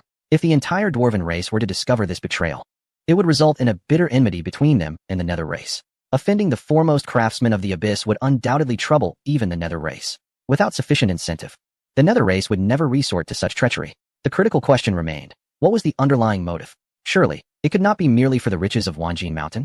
Furthermore, Lu Yu distinctly remembered that in his previous life, the dwarves and the Nether race had not become adversaries. On the contrary, their collaboration had been quite close. The weapons crafted by the dwarves for the Nether race had played a significant role on the battlefield of the myriad races. After traversing several caves, Lu Yu finally spotted the elderly dwarf. In that brief span of time, the old man had transitioned from a robust voice calling for help to a state of near death. Upon seeing Lu Yu approach, a flicker of hope ignited in the old man's eyes. Adventurer, please save me, save us. Lu Yu raised his hand, casting a healing spell upon the old dwarf, who instantly regained some vigor. The healing spell could not cure poison, so Lu Yu pressed on. Do you know how you were poisoned by the Nether race? The poison of the Nether race? In the murky gaze of the old dwarf, a flicker of clarity suddenly emerged. Indeed, this bore the hallmarks of the Nether poison. But why would the Netherfolk wish to poison us? Lu Yu furrowed his brow. The old dwarf was in a state of half-awareness, his speech disjointed. It was imperative to devise a means to alleviate his affliction. Lu Yu sought out Ru Meng Jiang Nan, who was presently directing the skeletal minions to vanquish monsters. Although she claimed to be directing them, she was essentially sending the skeletons into the throngs of dwarf miners to wreak havoc, confident in her healing abilities to restore them at will. Whenever the skeletal minions from other guild members suffered injuries, they would seek Ru Meng Jiang Nan's assistance. In a fleeting moment, she had become a figure of considerable esteem within the guild, even as she became lost in the adulation of her peers. Through the skeletal minions, Lu Yu observed the flush of excitement on Ru Meng's cherubic face, her staff waving fervently as the skeletons were restored to full vitality in an instant. Lu Yu nodded in satisfaction. He was fortunate to have recruited her, for otherwise, he would bear the entire burden of this predicament alone. Ru Meng, do you possess any skills related to detoxification? None. Why do you ask, Guildmaster? Are you poisoned? It's nothing. You may continue with your tasks. Understood, Guildmaster. Lu Yu closed the dialogue with Ru Meng and let out a soft sigh. Even the Holy Hand class lacked detoxification skills, and it was unlikely that anyone else would possess such capabilities. He glanced at the old dwarf, who lay gasping on the ground. Old man, it's not that I do not wish to save you. It's simply that I am at a loss. The old dwarf seemed to understand Lu Yu's sentiments. Trembling as he sat up. Adventurer, to possess knowledge of the Nether poison, your standing among the human race must be significant. You are mistaken. I am but a mere novice. I have a matter of great import to discuss with you. Cough, cough. Oh, so you are aware that it is a burden to me. Lu Yu felt a twinge of irritation. He harbored no sympathy for the other races. The old man was clearly nearing his end, yet he was issuing a quest, confident he would survive until it was completed. Fear not, adventurer. I shall grant you the quest reward in advance. The old dwarf seemed to sense Lu Yu's doubts and spoke earnestly. In that case, it is worth considering. Speak. What is it you require of me? Since the upheaval in our Gold Mountain Dwarven clan, I have attempted to reach out to my kin in other lands, but to no avail. Adventurer, I implore you to inform the Craftsman Mountain of the events that have transpired here. Craftsman Mountain? Lu Yu was taken aback. As a projection, did this old dwarf possess too much knowledge? He hastily opened the old dwarf's profile. Wang De Chue, Golden Tier Boss, Level 40 Race, Dwarven Life. Attack, Defense. He was not merely a projection. He was indeed a genuine dwarf. Human. The reward I offer you is the means to enter the abyss among other races. Wang Dachui seemed oblivious to the fleeting astonishment on Lu Yu's face and continued. You humans are the weakest of all races, the last to enter the abyss, possessing scant knowledge about it. In truth, methods for other races to gain early access are no longer secrets among most of them. However, the requirements and restrictions are exceedingly high, allowing only a select few to transcend that racial barrier. You may be unaware, but many races have already begun to infiltrate humanity. I can reveal a secret that only your kind remains ignorant of. Your novice village has long been covertly manipulated by other races. Lu Yu touched his nose, realizing that he was already aware of this matter and was close to resolving it. Noticing that Lu Yu's expression remained unchanged, the old dwarf expressed mild surprise but swiftly redirected the conversation. Human, will you accept my quest? System notification, Dwarf, Wang Dachui, has issued a quest. Quest details. Inform the Dwarf King of the Artisan Mountain about the situation of the Wanjinshan dwarfs. Quest duration, 30 days. Quest completion reward. Method to penetrate the racial barrier. Quest failure penalty. 100 goodwill from all dwarves. Do you accept? Lu Yu smacked his lips. The penalty for failure was rather severe. If goodwill from all dwarves dropped to the lowest point, it would mean that every dwarf he encountered would unhesitatingly pursue him. However, the method to penetrate the racial barrier was equally crucial for humanity at this juncture. Lu Yu knew that the current human race was utterly incapable of breaching that barrier to gain early access to the alien races of the abyss. Adventurer, my time is limited. Make your decision swiftly. Lu Yu gritted his teeth and accepted. System notification. You have accepted the quest from Dwarf, Wang Dachui. Wang Dachui smiled with satisfaction. Human, you have made a wise choice. Now, I shall teach you the method to cross the barrier. Chapter 92. You can survive. Wang Dachui produced a stone and handed it to Lu Yu. Lu Yu examined the stone closely. It was pitch black, the darkness within it seemingly capable of consuming a person. Is this the Eye of the Abyss? The Eye of the Abyss, one of the rarest ores, when infused by armorsmiths into their equipment, can significantly enhance its attributes. It is a coveted resource among all races. Wang Dachui looked at Lu Yu with surprise. You know of the Eye of the Abyss? Lu Yu did not respond directly, but inquired. What is the relationship between crossing the barrier and the Eye of the Abyss? The Eye of the Abyss allows you to traverse the barrier without being obliterated. As for the location of the barrier, you must have entered what is referred to as the evil map, correct? Lu Yu nodded. Each evil map contains at least one portal leading to the corresponding race, though that portal is currently sealed. Suddenly, Lu Yu grasped the situation. After the descent of the abyss, the evil maps would transform into genuine nests of alien races. The malevolent map harbors portals leading to corresponding races, which is hardly surprising. However, whether in a past life or this one, Lu Yu has never encountered such a portal within the evil map. Must he embark on a painstaking search, testing every inch? Traversing the vast expanse of the map from end to end would consume an inordinate amount of time. Searching incrementally would likely result in an interminable wait. Surely, there must be a more expedient method to locate the entrance. Human, I sense you are eager to discover a swift means to find that portal. Regrettably, I am unaware of any shortcuts. Moreover, even if one were to locate the portal, it is improbable that even 1 in 100,000 would be able to pass through. Why then do you believe I am that 1 in 100,000? Ha ha ha, consider your own profession, Abyss Summoner. If you cannot traverse the gateway constructed by the Abyss for its races, who else could? Lu Yu nodded. From which portal did you enter the human realm? Wang Daju pointed toward the depths of Mount Wanjin. Is there an evil map of the dwarven race within? There is still one. The phrase there is still one is particularly thought-provoking.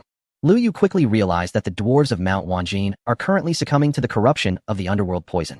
Once all the dwarves of Mount Wanjin perish from the poison, they will cease to exist, and consequently, the evil map will vanish. When players previously entered Mount Wanjin, the dwarven race had already perished, leading to the disappearance of the evil map. To ensure that this evil map does not vanish, at least one dwarven inhabitant of Mount Wanjin must remain alive. Lu Yu turned his gaze toward Wang Deju. The other dwarven miners are mere abyss projections, yet this one, for reasons unknown, has come to the human realm. As long as he survives, the evil map of the dwarves from Mount Wanjin shall endure. Adventurer, I have imparted to you the means to traverse barriers and enter other races. My time is limited. I hope you can fulfill the task entrusted to you. No, you cannot die yet. If you perish, the evil map of the dwarves from Mount Wanjin will vanish. Within Lingfeng City, there are other dwarven caves. However, I must personally seek out the locations of those barriers. Wang Daju shook his head. Knowing the underworld poison, you should also understand that ordinary skills cannot dispel such toxins. I have no intention of providing you with an antidote. Before Wang Daju could finish his sentence, a long blade descended from the sky, and Wang Daju's health bar plummeted to 0. System prompt. You have slain the dwarf, Wang Daju, gaining 50 experience and 20,000 reputation points. System prompt. It has been detected that you have killed Wang Daju, dwarf. You may choose to summon him into your summoning space, which currently accommodates up to 310 foreign entities. Yes, a flash of light enveloped the scene, and Wang Daju's corpse disintegrated into fragments, soaring into Lu Yu's summoning space. With a swift motion, Lu Yu summoned Wang Daju back to the previous location, his health bar fully restored, albeit still afflicted by the poison. He gazed at Lu Yu in disbelief. How did you accomplish this? Should I now refer to you as my master? Lu Yu, equally astonished, noted that both Li Er, Widow Wang, and Shirley seemed to have lost their former memories upon entering the summoning space, remaining solely loyal to him. Notably, Shirley's status remained uncertain, as he had not communicated with her since her subjugation. However, Li Er and Widow Wang had undeniably lost their memories. Yet now, Wang Dazue evidently retained recollections of past events. You still possess a complete memory? Wang Dazue shook his head. Not entirely. Most of my memories remain, though some have become hazy. Which memories are unclear? Lu Yu inquired hastily. Wang Dazue appeared knowledgeable about the impending abyss and other races. If his hazy memories pertained to these aspects, it would not bode well. Wang Dazue pondered. I remember having a crush on a little dwarf when I was 2 or 3 years old, but I can no longer recall what she looked like. Lu Yu exclaimed. How can one remember events from when they were 2 or 3? Moreover, to fall in love at such an early age seems rather premature. Master, I don't feel well. I'm feeling quite drowsy. This was a symptom of the nether poison. Lu Yu promptly recalled Wang Dazue to the summoning space. With Wang Dazue present in his domain, he ensured that the malevolent map would not refresh. As for when to venture to the dwarven clan, Lu Yu felt no urgency, as he had a full month at his disposal. Furthermore, although the dwarves were a neutral race, they might harbor hostility towards uninvited humans. Lu Yu needed to ensure he had means of self-preservation. Otherwise, he would rather not undertake this task. However, Wang Dazue's condition reminded Lu Yu that the dwarven miners in Wanjin Mountain might vanish at any moment. Thus, he needed to expedite the city lord's gang task. Lu Yu returned to the cave where his comrades were gathered. During his brief absence, they had cleared nearly 100 caves, with the initial dwarven miners having respawned. The task progress had reached 5621300000. With the motivation provided by summoned beasts, this group was striving even harder than Lu Yu had anticipated. Surprisingly, the highest number of kills was attributed to Ru Meng Jiangnan, while others teamed up in groups of 4 or 5 to conquer a cave. Coordinating with the skeletal warriors to minimize damage, this young girl alone defended a cave, tossing a skeletal warrior inside, and simply closing her eyes to restore health. Against the onslaught of dozens of dwarven miners, the skeletal warrior not only survived but maintained its health above 80. At this pace, the task would likely be completed in another 2 to 3 hours. Lu Yu approached the initial cave, summoned a skeleton soldier, and commenced the final cleanup. Although the combat prowess of these dwarf miners may be lacking, their mining skills are exceptional, rendering them worthy of recruitment. In the future, as players embark on their secondary professions, a substantial demand for ores is inevitable. At this moment, Lu Yu's lips curled into a smirk. Monopolizing resources may be deemed disgraceful. Yet if he were the monopolist, perhaps it would not be so reprehensible after all. The skeleton soldiers effortlessly dispatched the dwarf miners without the need for Lu Yu's direction. Bored, he opened the forum and was immediately captivated by a striking headline. Shocking. Aoshi versus Quanglong. It is actually for this. Chapter 93. Gang warfare. Aoshi and Quanglong have clashed? It must be said that while such titles are often criticized, they undeniably capture attention. Just a week since the game's launch, a crucial period for player development, and now the two major guilds are embroiled in conflict. If there were no genuine interests at stake, such a confrontation would be nearly impossible. Upon clicking the video, the opening scene revealed a chaotic brawl among players bearing the prefixes of Aoshi and Quanglong. Lu Yu quickly spotted Zhu Xiaochuan weaving through the crowd. After losing his bronze curved blade to Lu Yu, he had replaced it with a similarly styled, yet seemingly more refined curved blade, glinting as if it were silver. One could only wonder what fortunate circumstances had led this individual to acquire such fine equipment. Zhu Xiaochuan maneuvered adeptly among the members of the Quanglong Guild, employing the phantom steps and phantom leap to appear as a specter, elusive and swift. With each strike, he claimed the life of a Quanglong player. Quanglong's sharpshooter quickly recognized this esteemed member of Aoshi, unleashing several fire element arrows to drive Zhu Xiaochuan away from the melee. Despite his higher level, he dared not underestimate this master of the shadows. He relied solely on ranged attacks to restrain Zhu Xiaochuan's movements. However, Zhu Xiaochuan's plethora of mobility skills allowed him to close the distance with ease. Had it not been for the timely intervention of Long Jiao, the sharpshooter might have been swiftly eliminated. Ultimately, it was only through the combined efforts of Long Jiao and the sharpshooter that they managed to hold Zhu Xiaochuan at bay. The skill levels of the three were relatively comparable, yet Zhu Xiaochuan's unpredictable abilities forced Long Jiao and the sharpshooter to collaborate. Aside from these three, the strength of the Quanglong and Aoshi guilds was generally balanced, with the guild leaders, Quanglong, Longhun, and Xingtian, absent from the fray. After several minutes of watching the battle, Lu Yu remained perplexed regarding the cause of this guild war. Those insidious clickbait titles. Lu Yu continuously fast-forwarded. Zhu Xiaochuan single-handedly eliminated 2 top-tier experts from Quanglong, subsequently leading his comrades to disperse the remaining Quanglong players. Towards the video's conclusion, Zhu Xiaochuan could be heard uttering, "Quickly, take over that boss. Take over a boss." Which boss could possibly warrant such a fierce confrontation between two major guilds? Lu Yu perused the post, noting that the video had been uploaded merely a few minutes prior. If they were indeed battling a boss, it was likely still ongoing. My friend, he mused. I just heard that AO Sure has seized a level 40 silver boss from Guanglong, aiming to obtain a guild establishment order. They are currently engaged in combat. It was no wonder. Lu Yu realized that the only thing capable of inciting major guilds to take action against each other was the establishment order. Now that he had founded his own guild, the other prominent factions could hardly remain idle. Initially, everyone was vying to be the first to establish a faction. Given that the strengths of these major guilds were relatively comparable, the first to establish a guild would be able to attract valuable resources from independent players. Who could have anticipated that a newcomer, Qin Jiao, would emerge? Everyone was aware that Qin Jiao possessed a guild establishment order and was unwilling to sell it. Even the esteemed Guohua had faced rejection from him, prompting other guilds to refrain from inquiring about the price. A player without the backing of a powerful faction, even with a guild establishment order in hand, would find it exceedingly difficult to gather the necessary resources within a mere 10 to 15 days. After that period, various factions would have confidence in obtaining their own establishment orders, rendering Lu Yu's decision to establish a guild inconsequential. Yet, who would have predicted that this individual would successfully establish a guild in less than 3 days? Moreover, he offered exceptionally attractive terms, luring away the most elite among the independent players, despite the fact that the Lord of the Abyss had only recruited 50 members thus far. This was due to Lu Yu's stringent entry requirements. Furthermore, it was daytime, and most players were at work, yet to log in. Once the mainstream players came online, Qin Jiao's Lord of the Abyss could swiftly fill its ranks. Additionally, it was no secret that Qin Jiao had taken his guild members to undertake guild tasks. His ability to establish a faction in 3 days suggested he could potentially elevate it to level 2 within the same time frame. A level 2 guild would accommodate a significantly larger number of members, and at that point, the strength of the Lord of the Abyss could very well surpass that of the existing major guilds, catapulting it to the forefront as the premier guild of the Abyss. This left the current major guilds in a state of agitation, prompting them to prepare to challenge the boss in pursuit of a guild establishment order.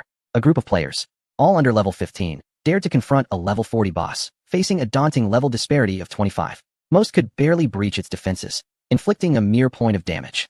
And their damage per second was overshadowed by the boss's healing capabilities. Little did Lu Yu know that while he was recruiting at the North Gate, the Champion Alliance and the Fengyue Alliance had each attempted to challenge a level 40 silver boss. Yet, without exception, they returned empty-handed, with their guild members suffering an average loss of 1 level. The boss currently being fought by AO Sure was initially discovered by the Guanglong Guild. It was a level 40 silver silk cicada pupa.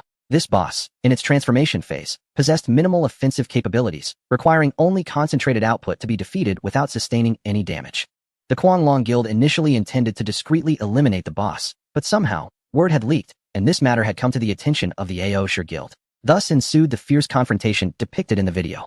The Dragon Guild ultimately succumbed to the might of the Proud World Guild, resulting in the latter seizing control of the boss, albeit this formidable entity was soon exposed. Should the Proud World Guild fail to vanquish the boss in a remarkably brief time frame, this delectable prize would undoubtedly tempt many to stake their claim. Boss, my father and several other prominent guilds have also ventured forth. Should we not join in the fray? Lu Yu shook his head. We no longer require a guild decree. In the early stages of the game, development is of utmost importance. After a moment of contemplation, he added, you, along with Pure Heart and Invincible, should continue leveling up here. I shall investigate the situation myself.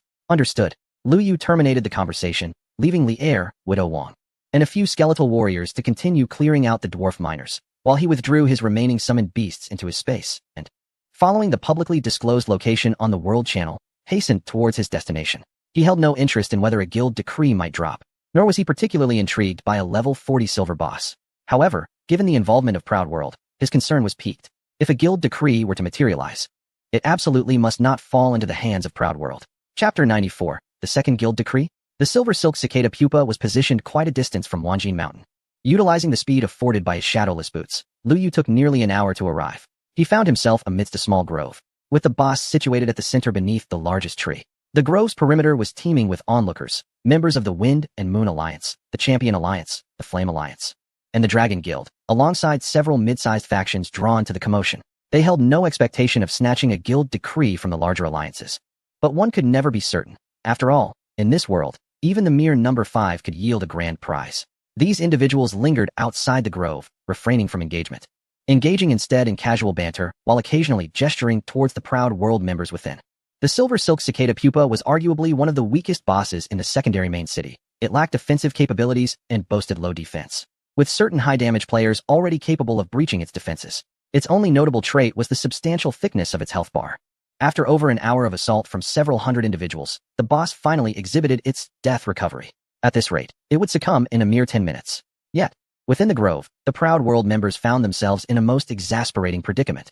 The boss was tantalizingly close, but a multitude of rival guilds loomed outside, watching intently but refraining from intervening. Everyone understood that these factions were biding their time for the boss to dwindle to a sliver of health. Their mere presence served to vex Proud World, while simultaneously applying pressure. For Proud World to abandon the boss and retreat was an impossibility. Having finally managed to secure the boss, they could not simply relinquish it.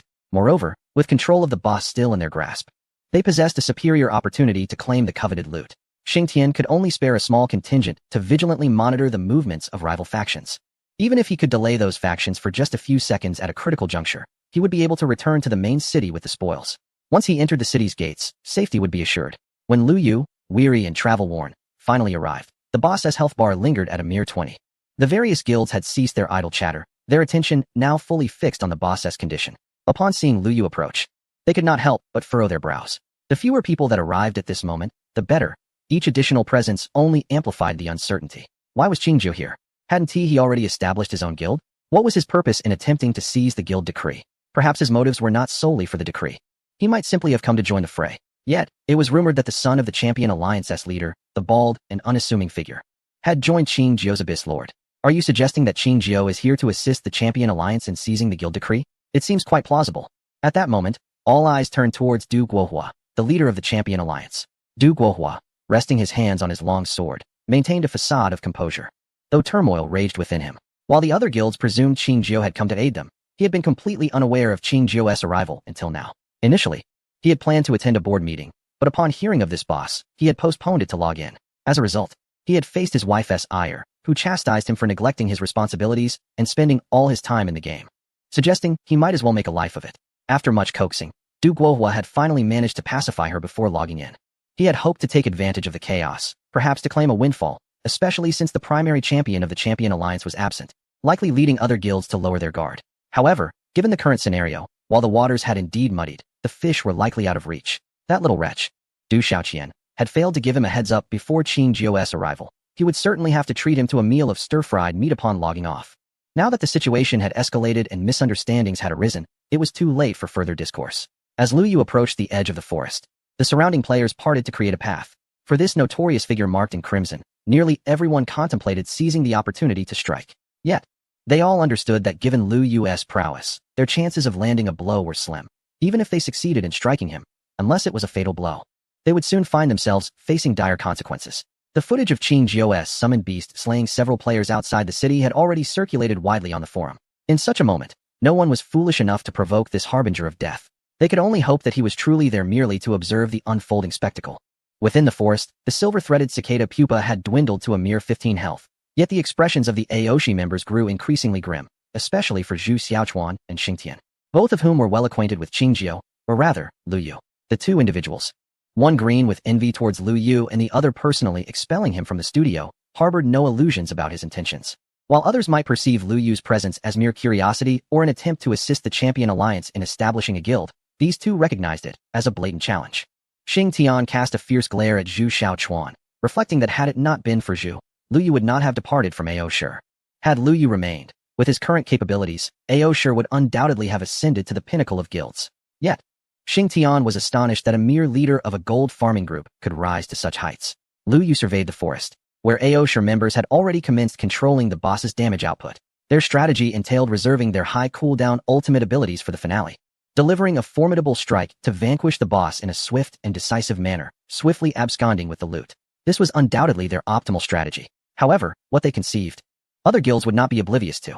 The Flame Alliance and the Mad Dragon were already stirring, while the Wind and Moon was poised for action, leaving only the Champion Alliance seemingly oblivious to the brewing storm. Du Guohua composed a message and sent it forth. Qingjiu, could you lend a hand? Given the misunderstandings at play, it might be prudent to enlist Qingjiu's assistance. Perhaps he would consent. Lu Yu glanced down at the dialogue box and couldn't help but smile. Brother Hua, the level 40 boss has a low probability of dropping a guild establishment token, especially one of such inferior quality. But what if, now that you have established the Lord of the Abyss, all the major guilds are beginning to feel the pressure? Very well, I can assist you in dealing with the Ao Shi players obstructing your path, but securing the boss will ultimately depend on your prowess. Thank you, my friend. Du Guohua exhaled in relief. Qing Jiu's willingness to assist was indeed a rarity. Although merely obstructing AO Shi's members, it significantly reduced resistance compared to other guilds. With the guild's chief absent, engaging in a guild war lacked confidence. That kid, why is he getting married at such a time? I fail to see the allure of matrimony. The health of the Silver Silk Cicada had dwindled to below 10, prompting various guild members to charge forward without hesitation. Xing Tian suddenly bellowed, and all AO Tian players unleashed their full might. A cacophony of skills rained down upon the boss, depleting its health bar in an instant, shattering its form into fragments, and 3 items cascaded from the sky. Among them, a particularly radiant token gleamed with golden light. Chapter 95, the Espionage Token Guild Establishment Token. A cry rang out, and all eyes turned towards the location where the boss had fallen. The shimmering token descended, its intricate patterns obscuring the words inscribed upon it. Yet, the likelihood that this token was indeed the guild establishment token was exceedingly high. The token was deftly caught by a hand, and in an instant, the individual transformed into a shadow and swiftly fled. The establishment token was seized by AO Shi and Xiao Tian, prompting everyone to rush forward, determined to prevent his escape through the return scroll. All ranged classes immediately redirected their attacks, unleashing a barrage of arrows and spells towards Zhu Xiaochuan.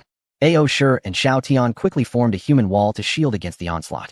Zhu Xiaochuan, being a hidden class, was most secure with the token in his possession. Although AO Shi and Xiao Tian were the guild leaders, they understood this fundamental truth. While they were infuriated that Zhu Xiaochuan had driven Lu Yu away, it had occurred with their tacit approval. Moreover, the situation had escalated beyond repair, and their relationship with Lu Yu had become irreparably strained. AO Shi and Xiao Tian could not fathom that offending a mere leader of a gold farming group could bring down the esteemed AO Shi alliance. Now, with Zhu Xiaochuan already activating the return scroll, as long as he remained unscathed and in combat status, the token would safely return to the main city. At that point, AO Shi would become the second established guild. Furthermore, with the reputation of the AO Shi alliance, it would undoubtedly attract a multitude of independent players, easily surpassing Lu Yu's Abyss Lord. However, just then, a dagger pierced Zhu Xiaochuan's back, abruptly interrupting his return. Swiftly, Zhu Xiaochuan stowed away the return scroll and turned to see an assassin with the prefix of the Flame Alliance smiling faintly at him. Enraged, Zhu Xiaochuan realized that had he been granted just 2 more seconds, he would have successfully returned, but this individual had disrupted his plans. With determination, he raised his curved blade and struck down. Phantom Slash. The assassin did not evade or retreat, continuing his assault on Zhu Xiaochuan. Fully aware that his purpose was to delay him at the cost of his own life, preventing him from exiting combat status. Xiaochuan, do not linger in battle. Return quickly.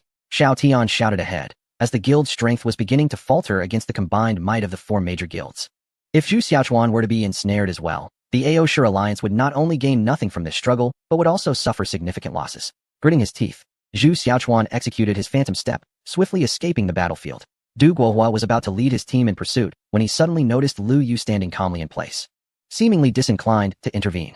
Du Guohua furrowed his brow, while he was not entirely aware of the animosity between Lu Yu and the AO Shi alliance. He did know of the conflict between Lu Yu and Zhu Xiaochuan. Now that Zhu Xiaochuan was attempting to return with the token, Lu Yu remained motionless, indicating there was more to this situation. He immediately commanded his team to halt and approached Lu Yu. Brother Qingjiu, is that token the establishment token? Lu Yu nodded. The establishment token is of an ancient bronze hue. After the guild is formed, the level 1 guild token retains its color, while the level 2 guild token turns silver, and only the level 3 guild token becomes golden. This token is distinctly golden. It cannot possibly be the establishment token. I see. Du Guohua let out a sigh of relief, yet felt a pang of regret. The establishment of a new guild was no simple feat, and the prospect of the Champion Alliance founding its own faction seemed distant. After a moment's contemplation, he turned his gaze towards Lu Yu. Young brother Qingjiu, are you aware of the purpose of that token? Lu Yu shook his head, remaining silent, yet inwardly he gasped in astonishment. As a mere first-level guild member, he ought to be oblivious to the subsequent color changes of guild tokens. However, he had just mentioned it offhandedly. Du Guohua was not like Chen Zhu or the naive youth. Revealing even a hint of information in their presence would lead to little scrutiny, but Du Guohua was different. Should he sense any suspicion, the old man would undoubtedly contemplate numerous possibilities. Nevertheless, no matter how much he pondered, he could never deduce that I am a reborn soul. That golden token, of course, he was familiar with. Otherwise, he wouldn't be so nonchalantly standing here. It was a stealth token.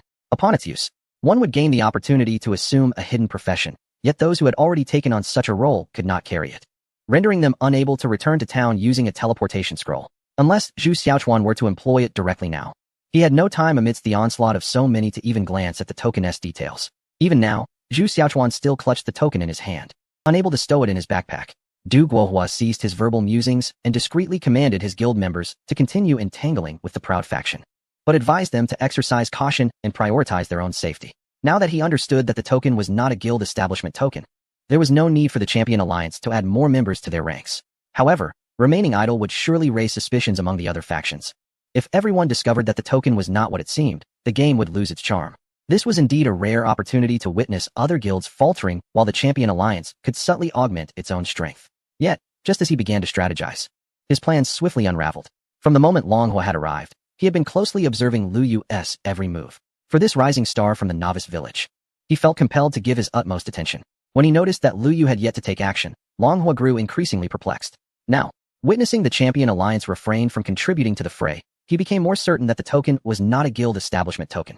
Having suffered losses in his previous confrontation with the Proud faction, Longhua had already sustained considerable damage. Since the token was not a guild establishment token, he lost all desire to even shout orders. With a single wave of his hand, he commanded his players to disengage from the battle and stand aside to watch. As the members of Longhua withdrew, the Yan Alliance and Fengyue Alliance promptly ceased their hostilities as well. They had not been focused on Lu Yu and Du Guohua's actions, but with one faction suddenly withdrawing from the fray, it was only natural that everyone paused, momentarily bewildered, to ascertain what had transpired. In an instant, the previously chaotic battlefield fell silent, as the 5 major factions reverted to their initial standoff. At this moment, the most agitated were Aoshi and Xingtian. The current standoff was markedly different from the previous one, when the boss was still alive. Xingtian yearned for all factions to unite and seize the boss, thereby diverting everyone's attention away from the Aoshi alliance. However, the best scenario now was just as it was, with everyone maintaining their standoff, granting Zhu Xiaochuan the time he needed to return to the city. Without waiting for further words from Xingtian, Zhu Xiaochuan had already torn open the scroll for his return. As the 5-second countdown elapsed, Zhu Xiaochuan vanished from his location, the golden token slipping from his grasp and falling to the ground. Aoshi and Xingtian, Fengyue and Minjuwai, Yanming and Yijian, Huanglong and Longhan, smiling JPG, champion, Du Guohua, nodding JPG, Chapter 96, secondary profession. Upon seeing the token that lay on the ground, Xingtian immediately sensed trouble. This was undoubtedly not a careless drop by Zhu Xiaochuan, nor was it a deliberate toss. The issue must lie with the token itself. He hastily picked it up and clicked to view its information, instantly feeling a surge of blood and fury. This was not the guild establishment token. The countless sacrifices made and the fierce protection of this token had been in vain, as it was not the token they had fought for. Among those who perished in the recent skirmish, a significant portion were players from Aoshi. If this token had been the guild establishment token, losing levels would have been entirely justified. However, it was not the guild establishment token. A spy token? A choice for a hidden profession? Xingtian gritted his teeth as he glared at Lu Yu, who had refrained from making a move until now, leaving him perplexed. It seemed Lu Yu had certainly known that this token was not the guild establishment token. Nevertheless, the matter had come to this: the token had to be retained. Even though it was not the guild establishment token, having an additional hidden profession within the alliance could offset some losses. If it turned out to be a powerful hidden profession like Zhu Xiaochuan's, it would not be a total loss. However, the token indicated that hidden profession players could not carry it. As a member of the underworld minstrel, Xingtian was also a hidden profession. He tossed the token to his deputy alliance leader, Aoshi Outyin, instructing him to take it back to the main city. Outyin accepted the token and immediately tore open the return scroll. At this point, the remaining 4 major factions began to comprehend that this token was not the guild establishment token. Given this, there was no longer any need to continue the dispute. Rather than waste time here, it would be wiser to return and recover the lost levels. Thus, as Outyin prepared to return to the city, no one stepped forward to impede him. However, just then, Lu Yu made his move. A colossal figure appeared before him, and the skeletal general mounted his steed, charging towards Aoshi Outyin, crashing through the ranks of Aoshi's hundreds of players and directly colliding with Outyin. His body soared through the air, tracing a graceful arc before transforming into a beam of light that darted back to the spring before it even touched the ground. In midair, a golden token fell. Xingtian hastily reached out to catch it, but the token was suddenly tugged by an unseen force, flying towards Lu Yu's rear. The goblin general steadily grasped the token and placed it into Lu Yu's hands. Lu Yu accepted the token and clicked to view. Secret order, special item. Description: you may choose one of the following professions: Potion Master, Beast Tamer, Golden Hoe Farmer. Armorer. Explanation: the quests required for your chosen profession will differ based on your selection. This was indeed a secret order for a secondary profession. A powerful secondary profession that could prove to be as significant as 1,000 troops in the future. Lu Yu clenched the token in his hand. He was well aware of the strength of these 4 secondary professions, and this token was not something he could relinquish to others. Xingtian glared at Lu Yu through gritted teeth. Lu Yu, do not take advantage of us too far. The boss belongs to us. We are the ones who defeated it. and we were the first to claim the spoils. Are you not afraid of being scorned behind your back for your blatant thievery? Lu Yu shrugged. What is there to fear from those who only dare to curse me from the shadows? Moreover, this boss was originally supposed to be discovered and conquered by the Quanglong Guild, was it not? You from the Aoshi Guild swooped in midway and claimed it as yours. Even if I were to return the token, it should rightfully go to the Longhun Guild, not to you. Longhun chuckled. Qingjiu speaks wisely. However, we from Quanglong can both win and lose. In this game, the world is ruled by the strong. Since Qingjiu obtained the item, it naturally belongs to him. We from Quanglong are unlike certain individuals who, fearing for their lives, dare not take action and instead bark like wild dogs. Xingtian's face instantly turned the color of liver, as though certain individuals were clearly being pointed at him. If he failed to reclaim his dignity now, how could Aoshi hold its head high before other factions in the future? Xingtian glared at Lu Yu. If you have the guts, let us settle this in a one-on-one duel. If you win, the secret order is yours. If you lose, you will obediently return it. What say you? As soon as Xingtian finished speaking, numerous factions began to murmur amongst themselves. Is Xingtian insane, challenging the esteemed Qingjiu to a duel? Does he not realize that Qingjiu has a host of summoned beasts at his disposal? Even without a multitude, that skeletal general he just summoned, a level 60 golden boss, could easily defeat dozens of Xingtian. Xingtian is the leader of the Aoshi Alliance. Surely he possesses some basic judgment skills, does he not? Could he possibly have a trump card? That makes sense. He is also a hidden profession, a songstress of the netherworld. Perhaps he possesses some skills that can counter Qingjiu. Lu Yu smacked his lips. The songstress of the netherworld is yet another hidden profession of the netherworld race. A one-on-one duel? Humph. What credentials do you possess to challenge me? Or do you have the confidence to defeat me within half a minute? Xingtian's expression shifted. A flicker of fear crossing his gaze as he looked at Lu Yu. How did he know it was half a minute? Lu Yu offered a faint smile.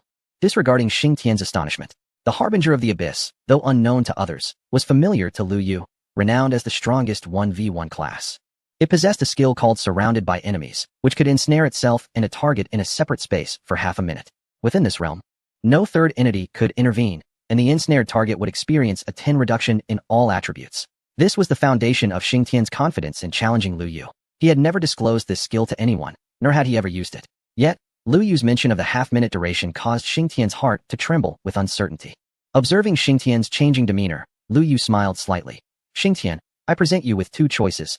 Either depart now with the members of A.O. Sure, tails tucked between your legs, rendering the guild decree irrelevant to you, or I shall gladly escort you back to the city. Lu Yu, you are courting death. Upon hearing Lu Yu's words, Xingtian could no longer contain his fury.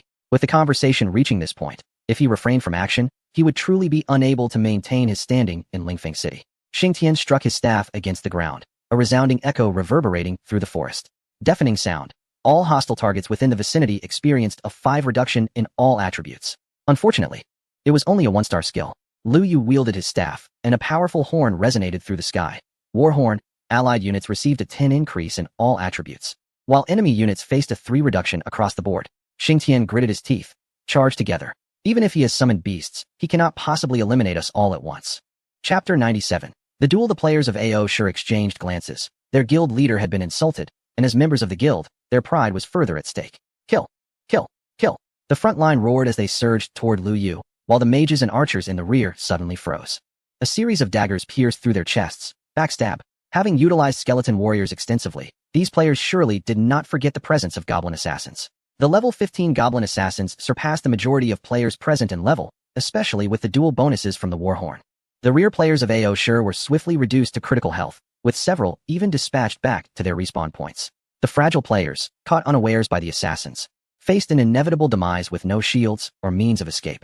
The goblin assassins granted no opportunity for the A.O. Sure players to react. Following the backstab, they unleashed 2 successive attacks. Hundreds of mages and archers were annihilated in an instant, leaving only a few with scant health remaining. Xingtian, positioned in the rear, sensed an ominous premonition just before the goblin assassins materialized. In the fleeting moment when the goblin assassin's dagger struck, Xingtian lunged forward, narrowly evading a fatal blow. Upon glancing back, he realized that the A.O. Tian alliance had lost its rear line. The warriors at the forefront remained oblivious, charging forward with fervent cries towards Lu Yu. A bitter expression clouded Xingtian's face. Without the support of ranged attackers, the frontline warriors were but living targets. Yet, it was too late to halt the onslaught. A deluge of arrows from the skeletal archers descended, and hundreds of A.O. Tian alliance warriors fell, transforming into beams of light that soared back to the fountain. In that moment, among the players adorned with the prefix of A.O. Sure, only Xingtian remained standing. With fury etched on his features, Xingtian glared at Lu Yu. Lu Yu, I shall remember this grudge. Lu Yu nodded. Then you must prepare ample parchment for the future. Otherwise, you will surely forget. You, Xing Tian retorted. I offer you a chance. Let us engage in single combat. If you truly possess the skill, slay me and claim those 10 pieces of silver equipment and the guild establishment decree. Are you sincere? Lu Yu replied. Do not rush. Let me finish. If you lose, you must reveal to me where you and Zhu Xiaochuan are employed in the underworld profession. Xing Tian furrowed his brow. You wish to uncover the hidden profession's employment method? Lu Yu shook his head. Simply tell me where you are employed. Do you dare to disclose it? What is there to fear? Xing Tian declared. Then let us begin. Without further ado, he waved his staff, and both he and Lu Yu vanished from sight. The surrounding players from various guilds stood bewildered. What did they just say? I don't know. It seems they are going to duel. A duel? Is Qing Jiu out of his mind? Why forego his summoned beast for a mere duel? Is he bored? Coughing lightly, Du Guohua interjected. Qing Jiu is about to inform Xing Tian that even without his summoned beast, he could effortlessly defeat him. Fool, said Yi Jian from Yinming. A player who neglects his strength to engage in such trivialities is a simpleton. Du Guohua shook his head, choosing silence. Some things are beyond comprehension. Yi Jian from Yinming continued. A summoner reliant on summoned beasts challenging a powerful hidden mage. What could be more reckless? Such a person, even if he wished to join our Yinming, I would decline. Feng Yu, Ming Yi remarked, sour grapes, are we? Just a few days ago, someone was using the public channel to recruit Qing Jiu with a high salary, and now they speak such words. If Yinming declines, we Feng Yu will gladly accept. Huang Long Hun added, I must remind everyone that the only officially established guild is the Abyss Lord formed by Qing Jiu. Feng Yu, Ming Yu Yi, Yinming. Yi Jian reiterated. Regardless, a summoner without a summoned beast dueling a mage is merely courting death. If Qing Jiu survives, I shall stand on my head. A flash of brilliance surged, and a beam of white light returned to the fountain, where Lu Yu reappeared. Yinming, we shall depart. Lu Yu consumed a potion and cast a restoration spell, replenishing his health completely. In the future, I must visit the Falling Eagle Peak. Lu Yu only remembers that it is one of the highest peaks in Lingfeng City. However, why have two hidden professions from the Nether clan emerged consecutively? The players of the Proud World Alliance have all returned to the main city. The token is not the guild establishment token, and it lies in the hands of Qing Jiu. With no one harboring other intentions, Long Hun nodded respectfully at Lu Yu and departed with his group from the Mad Dragon. Du Guohua also smiled at Lu Yu, saying, Brother Qing Jiu, my foolish son is with you. I must trouble you to keep a close eye on him.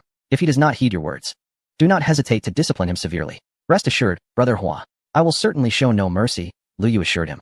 Du Guohua left cheerfully with the Champion Alliance. Having suffered the least loss in this guild war, Mingyue Yi swayed her hips and slowly approached Lu Yu. Brother Qing Jiu, I never expected your skills to be so formidable. In less than 30 seconds, you dispatched the leader of the Proud World Alliance. Lu Yu gazed at Mingyue Yi's long, fair legs and the slightly concealed pride on her chest, swallowing hard. In the abyss, one cannot alter their appearance or physique. This leader of the Wind and Moon Alliance is indeed a stunning beauty in reality. Ahem, is there something you wish to discuss, Leader Mingyue? Previously, our Wind and Moon Alliance invited you to join, Brother Qing Jiu, but you did not even acknowledge it. Did that happen? Indeed, it seems so. Mingyue Yi had mentioned it during a public announcement through the system. Now that you have become a leader, the young ladies in our Wind and Moon Alliance who admire you are truly heartbroken. Upon hearing this, Lu Yu took a deep breath. Leader Mingyue, please get to the point.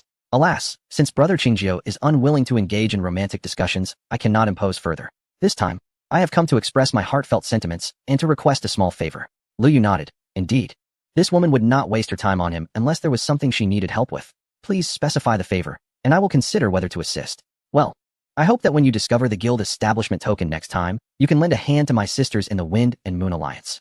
We are but frail women who cannot contend with those vile men. Lu Yu replied, Are all the members of your Wind and Moon Alliance frail women? Yet you rank among the top 10 strongest alliances? Just now, during the scramble for the establishment token, you fought the fiercest. After the Flame Alliance halted, you seized the opportunity to eliminate 2 members of the Proud World Alliance. The matter of the establishment token is a contest of abilities. Lu Yu declined politely. Very well.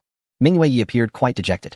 I hope that when such a guild war occurs again, Brother Qing Jiu can show mercy to our Wind and Moon Alliance. After speaking, Mingyue Yi did not wait for Lu Yu to respond further and directly led her group away. Chapter 98. The armorer to propose the installation of a skylight on the rooftop directly might face opposition. However, if one were to first suggest tearing off the roof entirely, others might be more inclined to agree to the skylight. Lu Yu clicked his tongue, realizing that this moonlit night was not about persuading him to assist in seizing the guild order. Rather, she merely wished to ensure that he would not stand against the Wind and Moon Alliance in the next guild battle. Casting a glance at the time, Lu Yu noted that nearly 2 hours had elapsed since his departure from Wanjin Mountain, with fewer than 3,000 targets remaining for the guild quest. Returning now would serve little purpose. His solo annihilation of the Ao Shur Alliance had already circulated on the forum. As a member of the Abyssal Lord faction, Having such a formidable guild leader granted the members a sense of confidence in their external dealings. Lu Yu elevated Chen Zhu and Yushi Wugong to the positions of vice leaders, assigning them the task of wrapping up remaining matters. Those wishing to accumulate enough contribution points to exchange for a summoned creature could simply utilize the skeleton warriors left behind at Wanjin Mountain. With the internal affairs of the guild arranged, Lu Yu retrieved the secret order. The pathway to secondary occupations had yet to be discovered by players, as most were focused on advancing their primary careers, leaving little room for secondary pursuits. However, Lu Yu was different, now at level 30. He was twice the level of mainstream players, affording him ample time to explore a secondary vocation, especially with the means to undertake a hidden secondary occupation. Upon activating the token, four ethereal images of hidden secondary occupations floated before him. The alchemist, wielding an array of colorful vials, the beast tamer, brandishing a whip, the farmer, shouldering a golden hoe, and lastly, the armorer, gripping 2 hammers. The system prompted, you may choose one of the 4 secondary professions listed above. Each chosen secondary occupation entails distinct employment tasks. Lu Yu contemplated the 4 secondary professions, having some familiarity with each. The alchemist was an enhanced version of the apothecary, capable of creating superior potions and special concoctions. The beast tamer had a somewhat singular function. Upon initial advancement, players could possess a pet slot. This class boasted a higher probability of capturing pets and offered 2 additional pet slots, with the crucial ability to enhance pet quality. The golden hoe farmer could cultivate higher quality herbs, which were essential for apothecaries to brew more effective potions. Lastly, the armorer was an upgraded version of the armorer class, capable of forging equipment with exceptional attributes. Lu Yu recalled that in his past life, a significant portion of the top 10 equipment on the rankings had originated from dwarven armorers. As he contemplated the 4 hidden secondary professions, Lu Yu hesitated. Firstly, he could eliminate the beast tamer, as its overlap with his primary vocation as a summoner was too pronounced. Secondly, he could disregard the golden hoe farmer, as cultivating herbs demanded considerable time, effort, and extensive land, factors unsuitable for Lu Yu. The remaining 2 professions left Lu Yu in a state of perplexity, the potion master and the armorer, each possessing their own merits, rendering his decision a challenging one. He glanced at his own attire, a bronze weapon, the wind-whispering staff, bronze chest armor, the Crocodile King's leather, golden bracers, securely fastened, and silver boots. The shadowless boots. With 11 equipment slots, more than half remained unfilled. This hardly resembled the appearance of the top player on the leaderboard. It was decided, he would choose the armorer. Lu Yu's finger hovered over the ethereal figure of the armorer, causing the other 3 to dissipate. A system notification emerged. You have selected the secondary profession, armorer. A hidden subjob task has been unlocked. Please proceed to Lingfeng City and seek out the blacksmith, Zhao Dezhu, who will inform you of the next steps. Once again, he would venture into the city. By the time he returned to the main city, the task of punishing the dwarf miners would likely be nearing completion, allowing him to submit it simultaneously. Lu Yu stowed away his token and made his way to Lingfeng City. The sky gradually darkened. Both the game and reality had descended into night. An influx of players logged on, and the area outside Lingfeng City bustled with activity. Lu Yu's presence caused quite a stir once more, yet this time, none dared to provoke him. Although he had concealed his ID, this crimson hue had become his signature. Upon seeing this color, everyone instinctively avoided him, particularly this time, as his name appeared even more vibrant than before. Masked, Lu Yu strode confidently into Lingfeng City. As he journeyed, the guild task was completed. He first headed to the Lord's mansion to submit the guild task. Song Qingyan regarded Lu Yu with mild surprise, unprepared for the fact that such a formidable task had been accomplished in less than half the allotted time by his guild. He cast a look of approval at Lu Yu. A system notification chimed. Your guild task, punishing the dwarf miners, has been completed. Your guild gains 30 experience points, and you receive 20 experience points. No equipment or item rewards have been granted. TSK, TSK, TSK. As per usual, the luck was dismal. Lu Yu ambled towards the blacksmith's shop while perusing the messages. The guild chat was in an uproar. OMG. I obtained a piece of black iron equipment. You're trash. I got bronze equipment. Don't be ridiculous. Can a single task reward you with bronze equipment? Here is the proof. Take a look. Indeed. It's bronze equipment. You've got good fortune. Does anyone know how to use Proof of Glory? I think it adds experience or something. Lu Yu's eyes brightened. Yet another had uncovered a Proof of Glory. He hastily messaged in the group. To the one who found the Proof of Glory, please DM me. I'll trade a piece of bronze equipment for it. Upon sending his message, the group erupted with exclamations of OMG. At this stage, bronze equipment was undoubtedly suited for elite players, or even top-tier players. Among the 5 pieces of equipment Lu Yu wore, 2 were indeed bronze. The gang member promptly initiated a private chat with Lu Yu, who exchanged his Qingfeng boots with him, and then placed the glorious certificate on the display rack. Now, there were 2 glorious certificates on the rack, and the gang members could gain an additional experience bonus of 6 while slaying monsters together. In the future, anyone who acquires similar items may contact me directly, and those who are uncertain about how to use certain items can also consult me. The guild leader is remarkable, personally contributing to the welfare of the group. Long live the guild leader. Lu Yu closed the chat window and approached the blacksmith shop. The place was rather desolate, with only a few individuals inquiring about the prices of the items on the equipment rack. Upon receiving their answers, they would shake their heads and walk away. Lu Yu glanced at the gear. Uniformly black iron and bronze, with decent attributes, yet the prices were exorbitant. Few players could afford them at this time. He bypassed the shelves and moved to the back, where he found the blacksmith Zhao Dezhu. I wish to be appointed as an armor craftsman. Zhao Dezhu, wielding his hammer without looking up, replied, Here, we only have armor craftsmen, not armor smiths. Lu Yu furrowed his brow slightly and produced the secret order, placing it before Zhao Dezhu's eyes. Before he could speak, Zhao Dezhu's eyes suddenly reddened upon seeing the order, and tears began to stream down the face of the towering man. Master, you are finally saved. Chapter 99. Zhao Dezhu wiped his tears and gazed intently at Lu Yu. Adventurer, I am merely an armor craftsman and do not have the authority to appoint you as an armor smith. Lu Yu remained silent, quietly listening to Zhao Dezhu's words. But my master is a grandmaster armor smith. If you wish to be appointed as an armor smith, you must seek him out. Excellent. The next task prompt appeared. Where can I find your master? Zhao Dezhu sighed, appearing hesitant, as if troubled by something. Suddenly, Lu Yu recalled that in his previous life, he had heard that the blacksmith of Lingfeng City harbored extreme animosity toward the city lord, Song Qingyan. Song Qingyan had repeatedly attempted to eliminate this blacksmith, yet he had refrained from doing so, as Zhao Dezhu's forging skills were the only ones of worth in Lingfeng City. Lu Yu removed his mask, revealing his ID. Master Zhao, I have a mortal enmity with Song Qingyan. I saved the elder of the novice village, yet he issued a bounty for my capture. How can such a foolish person be worthy of being a city lord? My intention in becoming an armor smith is to form a righteous army to dethrone him and allow a virtuous person to take his place. The words Qing Jiu shone prominently above Lu Yu's head. Zhao Dezhu hurriedly stood up, grasping Lu Yu's hand. So you are Qing Jiu. I have heard my master speak of you, praising your noble spirit and the great deeds you have accomplished for the novice village and the human race. Lu Yu furrowed his brow. Who could Zhao Dezhu's master be? To be acquainted with him, yet he seemed not to recognize him at all. The Sake adventurer. Since you aspire to become an armorer, there is little else to discuss. I shall reveal the location of my master to you, Zhao Dezhu stated, producing a piece of charcoal to sketch a map, and then pointed to a specific spot. My master resides here. After speaking, Zhao Dezhu hastily smudged the area he had just drawn, rendering the entire map a deep black. Lu Yu protested. At least let me note it down before you erase it. With such swift movements, how is one to remember? Fortunately, he had the presence of mind to take a photograph earlier. Otherwise, he would have had to persuade Zhao Dezhu to draw it once more. However, given his demeanor, it was unlikely he would be inclined to repeat himself. Examining the map closely, Lu Yu recognized most areas within the borders of Lingfeng City. The location depicted seemed eerily familiar, as if it lay at the frontier, bordering the realm of the Yuming tribe. Yes, it was Luoying Peak. Why would Zhao Dezhu's master be there? That spot was almost beyond the control of Lingfeng City. My master, discontent with Song Qingyan, refused to forge swords for that wretched city lord and was exiled to that desolate place. Sake adventurer, when you seek him out, do bring ample provisions of wine and meat. If you can escort him to a safe location, it would be even better. As Zhao Dezhu spoke, tears streamed down his face. System prompt. Zhao Dezhu has assigned you a quest. Bring sufficient wine and meat to Luoying Peak to locate the armorer Wu Tianzhu and escort him to safety. Will you accept? Yes. There are no rewards for successful completion or penalties for failure. This is likely a step toward becoming an armorer, and Lu Yu had no reason to decline. Moreover, he had intended to visit Luoying Peak anyway. Sake adventurer, I entrust my master to you.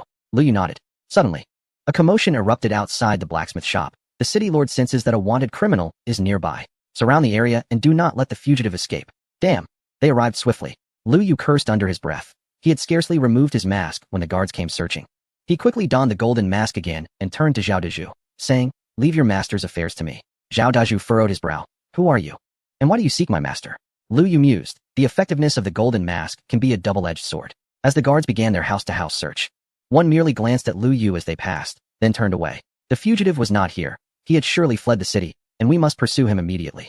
As the guards departed from the vicinity of the blacksmith shop, Lu Yu breathed a sigh of relief. Within the main city, the lord wielded immense power and awareness.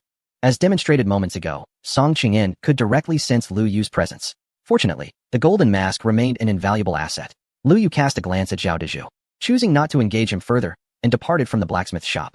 After wandering around the city for a while, he arrived at the largest tavern in Lingfeng City. Zhao Dezhu had mentioned that when meeting his master, it was essential to bring ample wine and meat.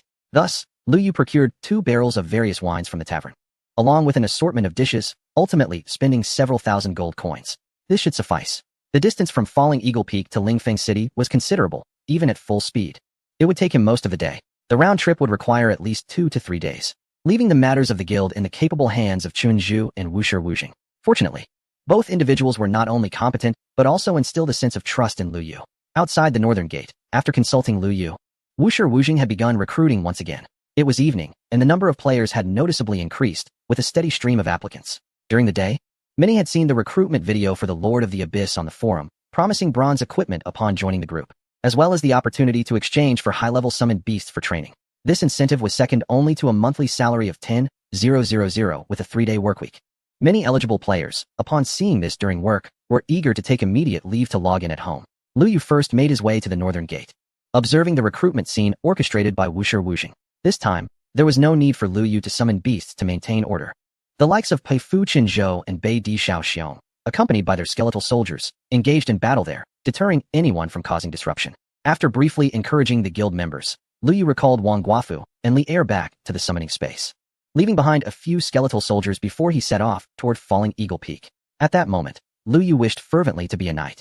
Traversing such a long distance would have been far more pleasant on horseback. The first batch of knight class players would only be able to change jobs after reaching level 40, which, in his previous life, had occurred 3 months later. However, Lu Yu felt that, at most, it would only take a month or even half a month for mainstream players to reach level 40 and undergo their first job transition. By that time, everyone's strength would have risen, bringing the guild wars closer at hand. With a sigh, Lu Yu reflected on his reluctance for guilds to engage in conflict, as it would only hinder the progress of the human race. Yet, inter-guild strife was an inevitable process. It seemed he had no choice but to assume the role of the supreme leader. As Lu Yu pondered his next steps while hastening toward Falling Eagle Peak, a significant portion of the day slipped away. Upon reaching the foot of Falling Eagle Peak, he looked upward, only to find a veil of mist obscuring the summit.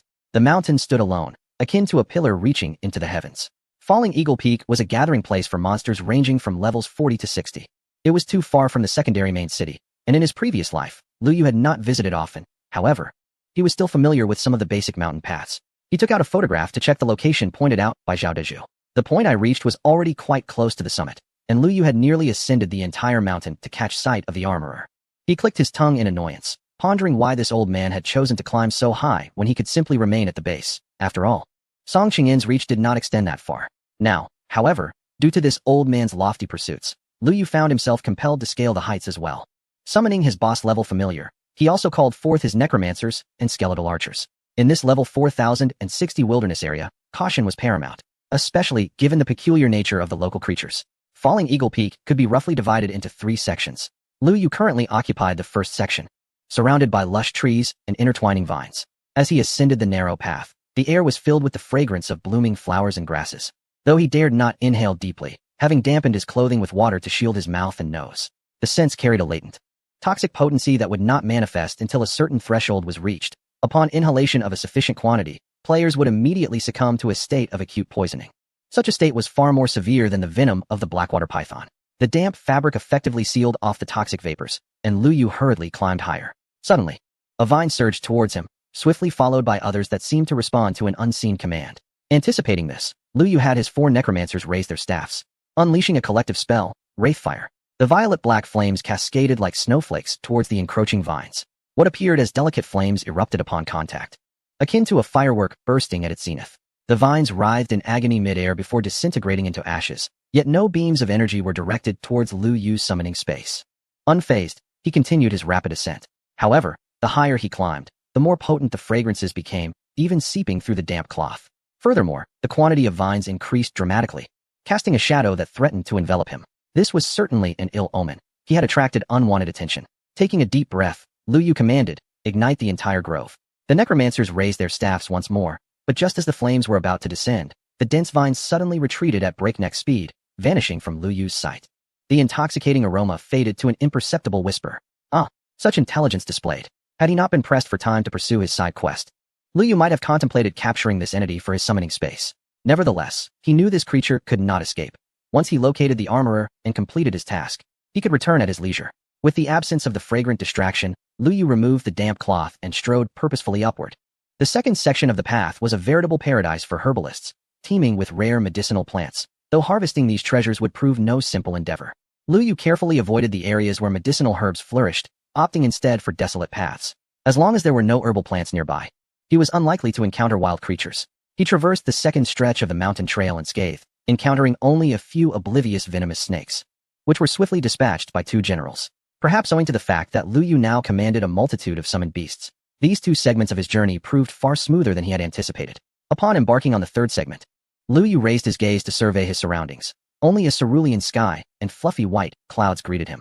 Something felt amiss. Where were the eagles? The mountain earned its name, Falling Eagle Peak, not only for its towering height, but also due to the abundance of eagle-like wild creatures that typically inhabited the area. Yet now, not a single eagle was in sight. Surely, that blacksmith wasn't so famished as to capture and consume every last one. Lu Yu shook his head. Even if they had been eaten, they should be able to respawn. There must be another reason. However, the absence of wild creatures meant no delays, which was ultimately a positive development. The location marked by Zhao Daju lay just ahead, prompting Lu Yu to set aside his thoughts and proceed towards the designated point. As he climbed a massive boulder and gazed into the distance, he discerned a figure leaning against a pine tree. From such a distance, Lu Yu could not discern the individual features, but the muscular build was unmistakable, clearly a blacksmith, with a robust physique. Lu Yu hastened towards the figure. Despite the seemingly short distance, it took him a full half-hour to reach his destination.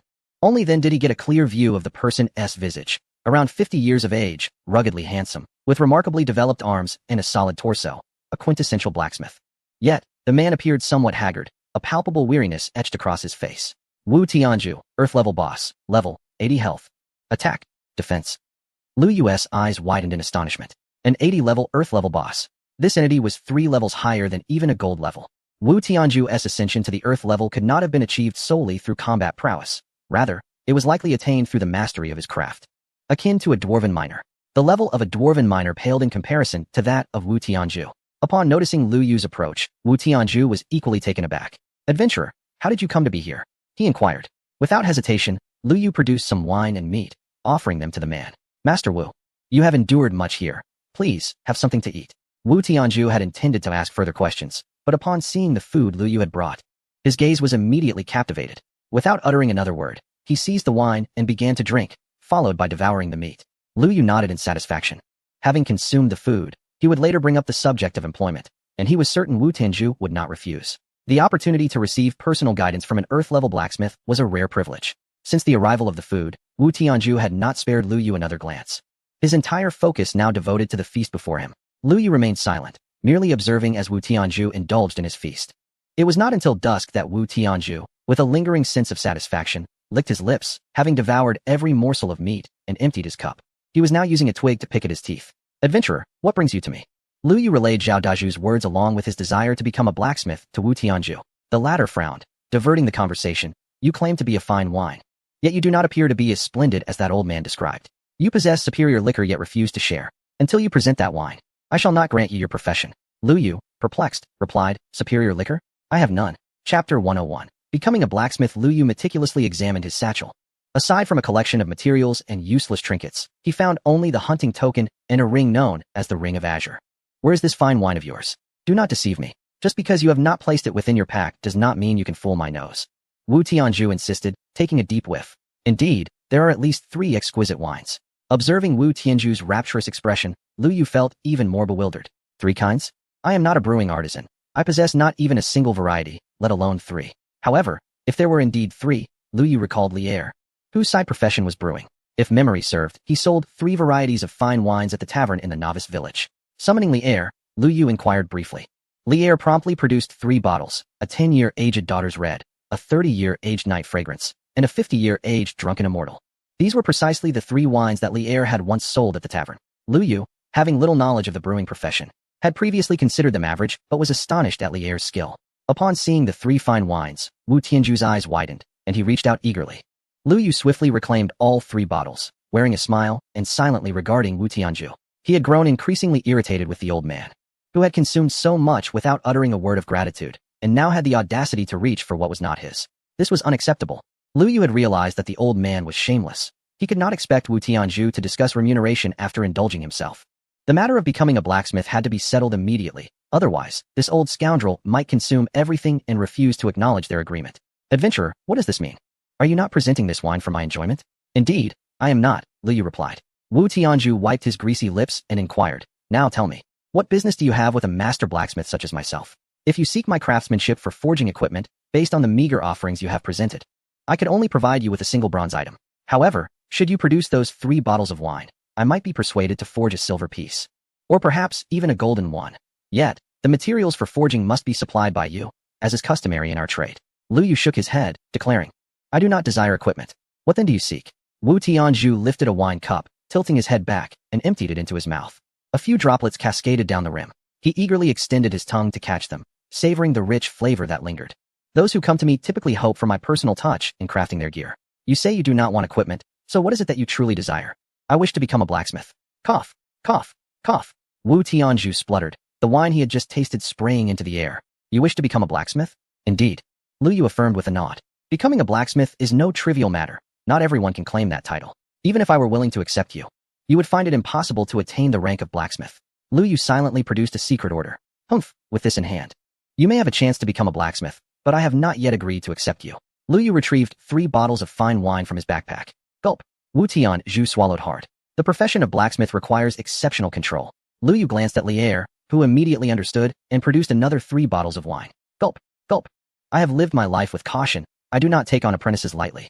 Lier presented yet another 3 bottles. Gulp, gulp, gulp. I accept apprentices solely based on talent, disregarding all else. What do you propose? Lu Yu inquired. Wu Tianzhu narrowed his eyes. If you are willing to sponsor my beverage supply for the remainder of my days, I might consider your request. Lu Yu gathered all 9 bottles into his backpack. Let us depart. I recall there is another blacksmith in Hanyu City, and I shall seek his counsel. Wait. The previously composed Wu Tianzhu suddenly panicked. I was merely proposing a price. You can negotiate. How about a year, or even half a year? Lu Yu continued his descent down the mountain without a glance back. 3 months. Lu Yu quickened his pace. A month? No, half a month. Lu Yu pressed onward without pause. 3 days. 3 days. That is my final offer. Lu Yu halted and turned around. 1 day? Wu Tianzhu licked his lips. Just 1 day? Today you may indulge, but if it does not suit me, I shall descend the mountain immediately. Agreed. Wu Tianzhu gritted his teeth. Bring forth the wine. Lu Yu shook his head. First, assist me in achieving my blacksmith title. Then I shall provide you with the wine. Are you an annoying adventurer? Do you truly think I would retract my promise? Lu Yu smiled silently. Wu Tianzhu, very well. Very well, I shall officially appoint you. Come forth. After countless forges and trials, from molten iron arises the darkness of the abyss. And in the flames flickers the future of humankind. What we wield is not merely a war hammer, but something of greater weight. Today, I, Wu Tianzhu, shall become your mentor and guide you on the path of the armorer. Do you accept? I do. The secret order in Lu Yu's hand disintegrates into dust, and a beam of light rises from his feet, soaring into the heavens. System notification. Congratulations, you are now officially employed as an armorer. You have acquired a new occupational talent. Lu Yu opens his panel, and beneath the profession of Abyss Summoner, an additional vocation appears. Secondary profession, armorer level, beginner occupational talent 1. Your equipment forging success rate is increased by 50, and material consumption is reduced by 50. Occupational talent 2. The attributes of the equipment you forge are enhanced by 20, with a chance to produce special attributes. The success rate of forging equipment is contingent upon the quality of materials, the proficiency level of the craftsman, and the grade of the equipment. Generally, an armorer faces an increasing probability of failure as the grade of the equipment rises. A newly appointed armorer has only a 50 success rate for forging black iron items, less than 10 for bronze, and under 1 for silver, with higher quality items resulting in a success rate of 0. However, the armorer's occupational talents are formidable. Lu Yu can now forge earth grade, heaven grade, and even celestial grade items with a minimum of 50 success rate, and the material consumption is halved. Nonetheless, to forge such high-tier equipment, the required materials are exceedingly rare. After pondering for a while, Lu Yu recalls the locations of several exquisite ores, yet with his current strength, he lacks even the qualification to gaze upon those ores. Never mind, I shall first return to Wanjin Mountain and gather some ordinary minerals to complete my equipment. At the very least, I ought to acquire a full set of bronze gear. Chapter 102. The Qingya Sword. Hey, I have helped you secure your position. Where's my wine? You promised me a grand drinking session today. Do not rush. Do you have any ores with you? No. Wu Tianzhu replied impatiently. That cannot be right. You just mentioned forging bronze and silver items for me. Wu Tianzhu. He impatiently tossed a few stones and a blueprint to Lu Yu. Regardless, you are now my student. This blueprint is a gift from your master. Quickly bring me the wine. Lier glanced at Lu Yu, who nodded in response. Lier retrieved dozens of jars of fine wine from his backpack and placed them before Wu Tianzhu. Before Lu Yu could say anything further, Wu Tianzhu promptly uncorked one of the jars and took a hearty swig. Ah, exquisite wine. Truly exquisite. Lu Yu chose not to disturb Wu Tianzhu and directly unfurled the blueprint. Qingya Sword blueprint quality. Black iron, bronze, silver materials. 3 Qingya stones, bronze quality. 1 iron, or black iron quality. Requirements. Intermediate armorer, beginner blacksmith forging method. As a player, What forging method do you need? Simply place the materials in the corresponding slots to synthesize. Ah, this old man is not as stingy as one might think. In forging equipment, aside from personal exploration, one relies heavily on various blueprints. A blueprint represents a method of forging that has already been discovered. However, even when following a blueprint, the attributes of each forged item may vary due to numerous factors. If successful, the item forged from this blueprint provided by Wu Tianzhu would be of at least black iron quality, with the potential to reach silver quality. The required materials included 6 Qingya stones and 2 iron ores. Players do not need to personally smelt, shape, or hammer the materials to forge equipment. Lu Yu directly accessed the forging page, arranged the 3 Qingya stones and 1 iron ore in sequence, and then clicked the forge button. The system prompted, "Would you like to forge Qingya sword? Current success rate, 100. Yes." Lu Yu clicked the confirm button. After a series of clanging sounds, a brand new long sword, shimmering with a black luster, was forged. The system prompted, "Congratulations, you have successfully forged Qingya sword, black iron. Forging experience for Qingya sword, 20. Weapon forging experience, 20. The higher the forging experience of a piece of equipment, the greater the likelihood of producing a high-quality item. If Wu Tianzhu were to forge the Qingya sword, each one would almost certainly be of silver quality. Lu Yu then placed another set of materials onto the forge and clicked to forge again. After another round of clanging, a long sword radiating a green glow emerged. The system prompted, "Congratulations, you have successfully forged Qingya sword, bronze. Forging experience for Qingya sword, 50. Weapon forging experience, 50. Quite impressive." The second item was forged as a bronze quality piece. Lu Yu examined it closely. Overall, it could be considered of moderate quality among bronze items. The weapon that seeks not to contend seems to be the black iron quality, so this Qingya sword shall be gifted to him. As for the other black iron quality Qingya sword, Lu Yu simply placed it in the guild warehouse, allowing anyone in need to exchange it for contribution points. At this moment, Wu Tianzhu had already consumed 3 jars of wine, his face flushed. He opened another jar and took a few hearty swigs. "Young one, do you know? My willingness to take you under my wing is not solely for these jars of wine. I know you must have been guided here by my inept apprentice. His forging skills are average, yet he possesses good judgment in people. It takes considerable courage to apprentice under a wanted criminal like me." Lu Yu smirked, revealing his ID, as if to say, "Who among us isn't a wanted criminal?" Wu Tianzhu squinted his eyes and scrutinized Lu Yu, suddenly revealing a look of realization. "No wonder. So, you are indeed Qingjiu. TSK. Lu Yu furrowed his brow, surprised that this fellow actually recognized him. "I heard that old man, the village chief of the novice village 12315, speak of you, saying you are a young hero with lofty aspirations and profound wisdom, destined to achieve great things in the future. Oh my, that old fellow even praised me so highly." Lu Yu inquired, "What else did he say?" Wu Tianzhu replied, "The old village chief also mentioned that when you meet me, you will surely sponsor my drinking for the rest of my life." Lu Yu countered, "What old village chief? I don't know him." Wu Tianzhu continued, "By the way, Lu Yu, since you fled here, you aren't technically on the mountain, and Song Qingyin can't do anything to you. Why must you come up?" The young man responded, "It's not that I want to come up, it's that I have no choice but to come." He then asked, "By the way, did you encounter any obstacles while ascending the mountain?" "Obstacles? There were certainly some, but they were relatively normal," Lu Yu said. "I was originally at the foot of the mountain. It was those things that forced me up here. You know, although my level is high, I am not skilled at combat." Lu Yu frowned, having only heard of wild monsters blocking the path up the mountain, never of them driving someone upward. "Old man, who forced you up the mountain? Those wild monsters?"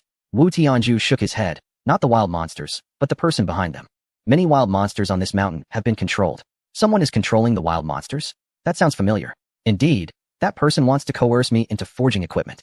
When I refused, he intended to trap me here, threatening that as long as I wouldn't go with him to forge equipment, he would deny me food and drink, leaving me to starve."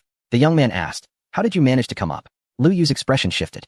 He had thought that his journey had been smooth after a brief obstruction on the first section of the mountain path. He previously believed it was due to his familiarity with the route and a stroke of luck. However, it now seemed otherwise, especially on this third peak, where not a single black-headed eagle could be seen, further indicating something amiss. "We cannot linger here," Lu Yu declared. "Old man, let me take you down the mountain. I know a safe place where I can bring you." "No, I want to drink to my heart's content today. I am not going anywhere." Lu Yu promptly stowed all the wine jars into his backpack, asking, "Are you coming or not?" "I'll go," the old man responded. "I want to leave here quickly as well." "Then let us hurry," Lu Yu urged. Before he could finish his sentence, he suddenly noticed a flurry of dark dots racing through the distant sky. It was the black-headed eagles. Chapter 103, The Nether Clan. Since when did the black-headed eagles become a gregarious species of raptors? Level 60 wild monsters capable of flight. A dense throng, numbering no fewer than 100, sent a shiver down Lu Yu's spine. "Master Wu, you should find a place to hide," he urged. Turning his head, Lu Yu discovered that Wu Tianzhu had vanished without a trace. Looking further afield, he spotted the old man crouched beneath a massive boulder, cradling 2 jars of wine. No wonder you know the old village chief. You two are cut from the same cloth, Lu Yu remarked. In terms of aerial confrontation, only archers and mages could prove effective. A level 40 skeleton archer stood no chance against a level 60 black-headed eagle, with a 20-level disparity and no significant numerical advantage. Victory seemed nearly impossible. Moreover, if all the black-headed eagles targeted him, his demise would be inevitable. He could not afford to withstand their assault. Swiftly, Lu Yu recalled all his summoned beasts and sought refuge beneath the boulder himself. Hey, don't push me out, Wu Tianju exclaimed, squeezing in tighter, ensuring both himself and the 2 jars of wine were shielded by the stone. Lu Yu, grasping the 2 jars of wine, hurled them away. Ah, my wine, Wu Tianju protested. Lu Yu's tone turned icy. You either stay put quietly, or I'll send you to retrieve those jars. Wu Tianju immediately fell silent. Retreating further back, this fellow dared to confront the city lord, but became timid in the face of wild monsters. Despite their previous distance, the black-headed eagles, with their keen eyesight, had undoubtedly spotted Lu Yu and Wu Tianju's hiding place. In the blink of an eye, hundreds of black-headed eagles swooped down. Unable to attack Lu Yu and Wu Tianju directly from the sky, they circled above, patiently awaiting the two to reveal themselves. What now? It seems they have no intention of leaving, Lu Yu observed, glancing at Wu Tianju. Weren't you quite capable just a moment ago? Why the sudden timidity? Lu Yu, with irritation, suggested, why don't you go out and draw their attention? I could take the chance to strike. Wu Tianju vehemently shook his head. No. If anyone goes, it should be you. I can't withstand that. Then keep your mouth shut, Lu Yu retorted. Peering up at the sky, Lu Yu noticed the 100 black-headed eagles soaring, each taking turns to surveil him. Their positioning was impeccable, neither entering the archer's range nor failing to ensure a swift descent upon Lu Yu the moment he ventured from behind the boulder. It appeared Wu Tianju had spoken the truth. Someone was indeed orchestrating these wild creatures from behind the scenes. If only he could identify that individual, the dilemma would be easily resolved. The Abyss Summoner profession was singular. No other could possibly control such a multitude of wild monsters simultaneously. Rubbing his temples, Lu Yu resolved to locate the puppeteer behind this chaos, certain that he could not be far away. A group of goblin assassins stealthily entered a state of invisibility, dispersing into the surroundings, while the black-headed eagles above remained utterly oblivious. Activating the skill Mind's Eye, Lu Yu's vision flickered between the various summoned beasts, rapidly capturing any suspicious targets. The search radius of the goblin assassins has expanded significantly, leaving Lu Yu feeling increasingly overwhelmed. However, he dared not exhibit the slightest negligence. The farther he ventured outward, the closer he drew to that individual. The black-headed eagle soaring above was clearly under someone's control. Such orderliness would be impossible otherwise. Lu Yu's gaze darted once more, and suddenly, a shadowy figure intruded into his line of sight. It was that person. The surrounding goblin assassins immediately locked onto the figure.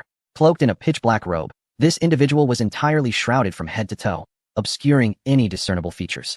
Yet, almost as soon as the goblins had pinpointed the robed figure, that person's gaze, originally directed towards the sky, shifted to the stealthy goblin assassins. Had they been discovered? Did they possess a skill that could see through concealment? A sense of foreboding washed over Lu Yu. Before he could call back the goblin assassins, a staff emerged from the depths of the robe, unleashing a black beam that struck the goblin assassin squarely in the face, reducing its health to 0 in an instant. Lu Yu's eyes widened in shock. He had clearly seen the hand gripping the staff, dark as ink, a member of the Netherworld race. Moreover, this was undoubtedly not a mere projection but a genuine being of that race. The Netherworld's innate perception rendered most stealth and invisibility skills ineffective before it. Ever since he learned how to enter other races, Lu Yu had been particularly vigilant regarding all wild creatures he encountered. According to Wang Dazue, although the conditions for entering other races were stringent, once met, the process was not overly challenging. Furthermore, this method was no longer a secret among the alien races. Over time, countless beings from other races had infiltrated the human realm. In his previous life, Lu Yu had dealt extensively with genuine members of the Netherworld race. Distinguishing between projections and real beings was second nature. Regrettably, the Netherworld individual moved with such swiftness that Lu Yu could not even access their attribute panel before their presence faded from view. As he attempted to shift his gaze once more, he was dismayed to discover that none of the surrounding goblin assassins had survived. Lu Yu's expression grew grave. The presence of a Netherworld individual on Falling Eagle Peak could potentially elucidate the hidden classes of Zhu Xiaochuan and Xing Tian. The situation was deteriorating. What manner of employment had Zhu Xiaochuan and Xing Tian achieved? If they were oblivious to the truth and merely approached their roles with a gaming mindset, it could be manageable. However, if this Netherworld individual had struck some form of accord with Zhu Xiaochuan and Xing Tian, even their ignorance could pose a significant threat to humanity. In truth, Lu Yu didn't need to ponder too deeply to surmise that Zhu Xiaochuan and Xing Tian had likely entered into some form of collaboration with this individual. 2 Netherworld classes, both hidden. This implied that at least 2 members of the Netherworld race had infiltrated Lingfeng City. Incorrect. There are 3, including the one controlling the wild beasts. Lu Yu recalled the name. The Nether Beastmaster, a hidden profession of the Nether race capable of temporarily commanding wild creatures. 3 members of the Nether race infiltrating the human realm. What could their intentions be? Lu Yu shook his head. The paramount concern at present was not to ponder this, but to devise a means of escape. He and Wu Tianju were cornered on the mountain by this Nether race individual, unable to utilize their return scrolls, leaving them with no option but to fight their way out. Chapter 104. The Soul's Roar. Lu Yu's mind raced. Currently, he could see only one member of the Nether race, and Wu Tianju had mentioned that there was likely only one individual behind the scenes, while the other 2 had probably already departed. Where they had gone and what their intentions were could be contemplated later. As long as they were absent, the pressure would significantly lessen. Lu Yu had revealed much of his strength when ascending the mountain. The Beastmaster should have recognized him by now, or at the very least, been able to gauge his capabilities. He seemed unwilling to confront Lu Yu directly, choosing instead to lurk in the shadows, relying solely on the black-headed eagle to engage in combat. This indicated that he believed he could not best Lu Yu, or at the very least, lacked the confidence to eliminate him. Therefore, it was imperative for Lu Yu to confront this Nether race individual head-on. The sole dilemma now was how to deal with the black-headed eagle in the air. The Beastmaster's control over the wild creature was time-limited, yet there was still ample time left on the countdown. Lu Yu could not afford to wait until the Beastmaster's control expired to seek him out. By then, he would likely have fled. With 2 members of the Nether race already infiltrated among the humans, he could not allow this one to slip from his sight. It was time to take matters into his own hands. Lu Yu gritted his teeth and said to Wu Tianju, "Stay here and do not move. I will confront that Nether race individual." Just as Lu Yu turned to dash out from behind the boulder, Wu Tianju grasped his arm tightly. "You say that person is of the Nether race. How do you know? Are you certain?" Lu Yu nodded. "His skin is dark, and he is a Nether Beastmaster by profession. He must belong to the Nether race." Wu Tianju's expression became solemn. "I will go with you. If an alien race dares to invade our human realm, they must face retribution, regardless of the distance." Lu Yu cast a surprised glance at Wu Tianju. The old man seemed remarkably resolute in his sense of national duty. "Old fellow, do you possess any offensive skills? Do you know how to maneuver effectively?" "Ah," Lu Yu replied. "Then when you expressed righteous indignation about joining me, were you simply offering yourself as a sacrifice? Without skills or combat experience? What use is a high level? Moreover, you only reached this tier through your secondary profession." He patted Wu Tianju on the shoulder. "Your intentions are noble, but it would be best for you to remain here." As Lu Yu prepared to leave, Wu Tianju once again detained him. "Wait a moment." Wu Tianju spoke as he produced 2 pieces of equipment, a helmet and a belt. Crown of the Sage, level 30 magic power, 650 defense, 1250 attack speed, 55 magic resistance, 500 additional effect. Increases the user's maximum magic capacity by 10. Effect: after being attacked, it enhances magic power by 1, stacking up to a maximum of 10 layers. Description: crafted by the renowned blacksmith Wu Tianju, a true masterpiece. Windbound belt, level 30 magic power, 400 defense, 1000 movement speed, 15 magic resistance, 600 additional effect. Increases the user's resistance by 10. Description: created during Wu Tianju's practice. It may not be a fine piece. Both of these items were forged by my own hands in my youth, originally possessing greater potential. But all were pilfered by that rascal Song Ching'an. You may have to make do with these. Lu Yu remarked, since when did golden artifacts become merely adequate? The finest piece of equipment he currently possessed was but a single golden artifact, while this old man presented him with 2. Furthermore, from his tone, it seemed these 2 golden artifacts were somewhat subpar. Yet, it was understandable. A master blacksmith is capable of crafting earthly-grade equipment. For Lu Yu, these 2 golden artifacts were indeed a rare find. But to Wu Tianju, they appeared rather meager. Lu Yu took the 2 pieces of equipment and donned them immediately, feeling a significant boost in his attributes. He now felt more confident against the Nether clan. "Old man, stay hidden here and don't let the eagles peck your eyes out." Wu Tianju scoffed. "You should be the one worried. Once you step outside, all the black-headed eagles will target you."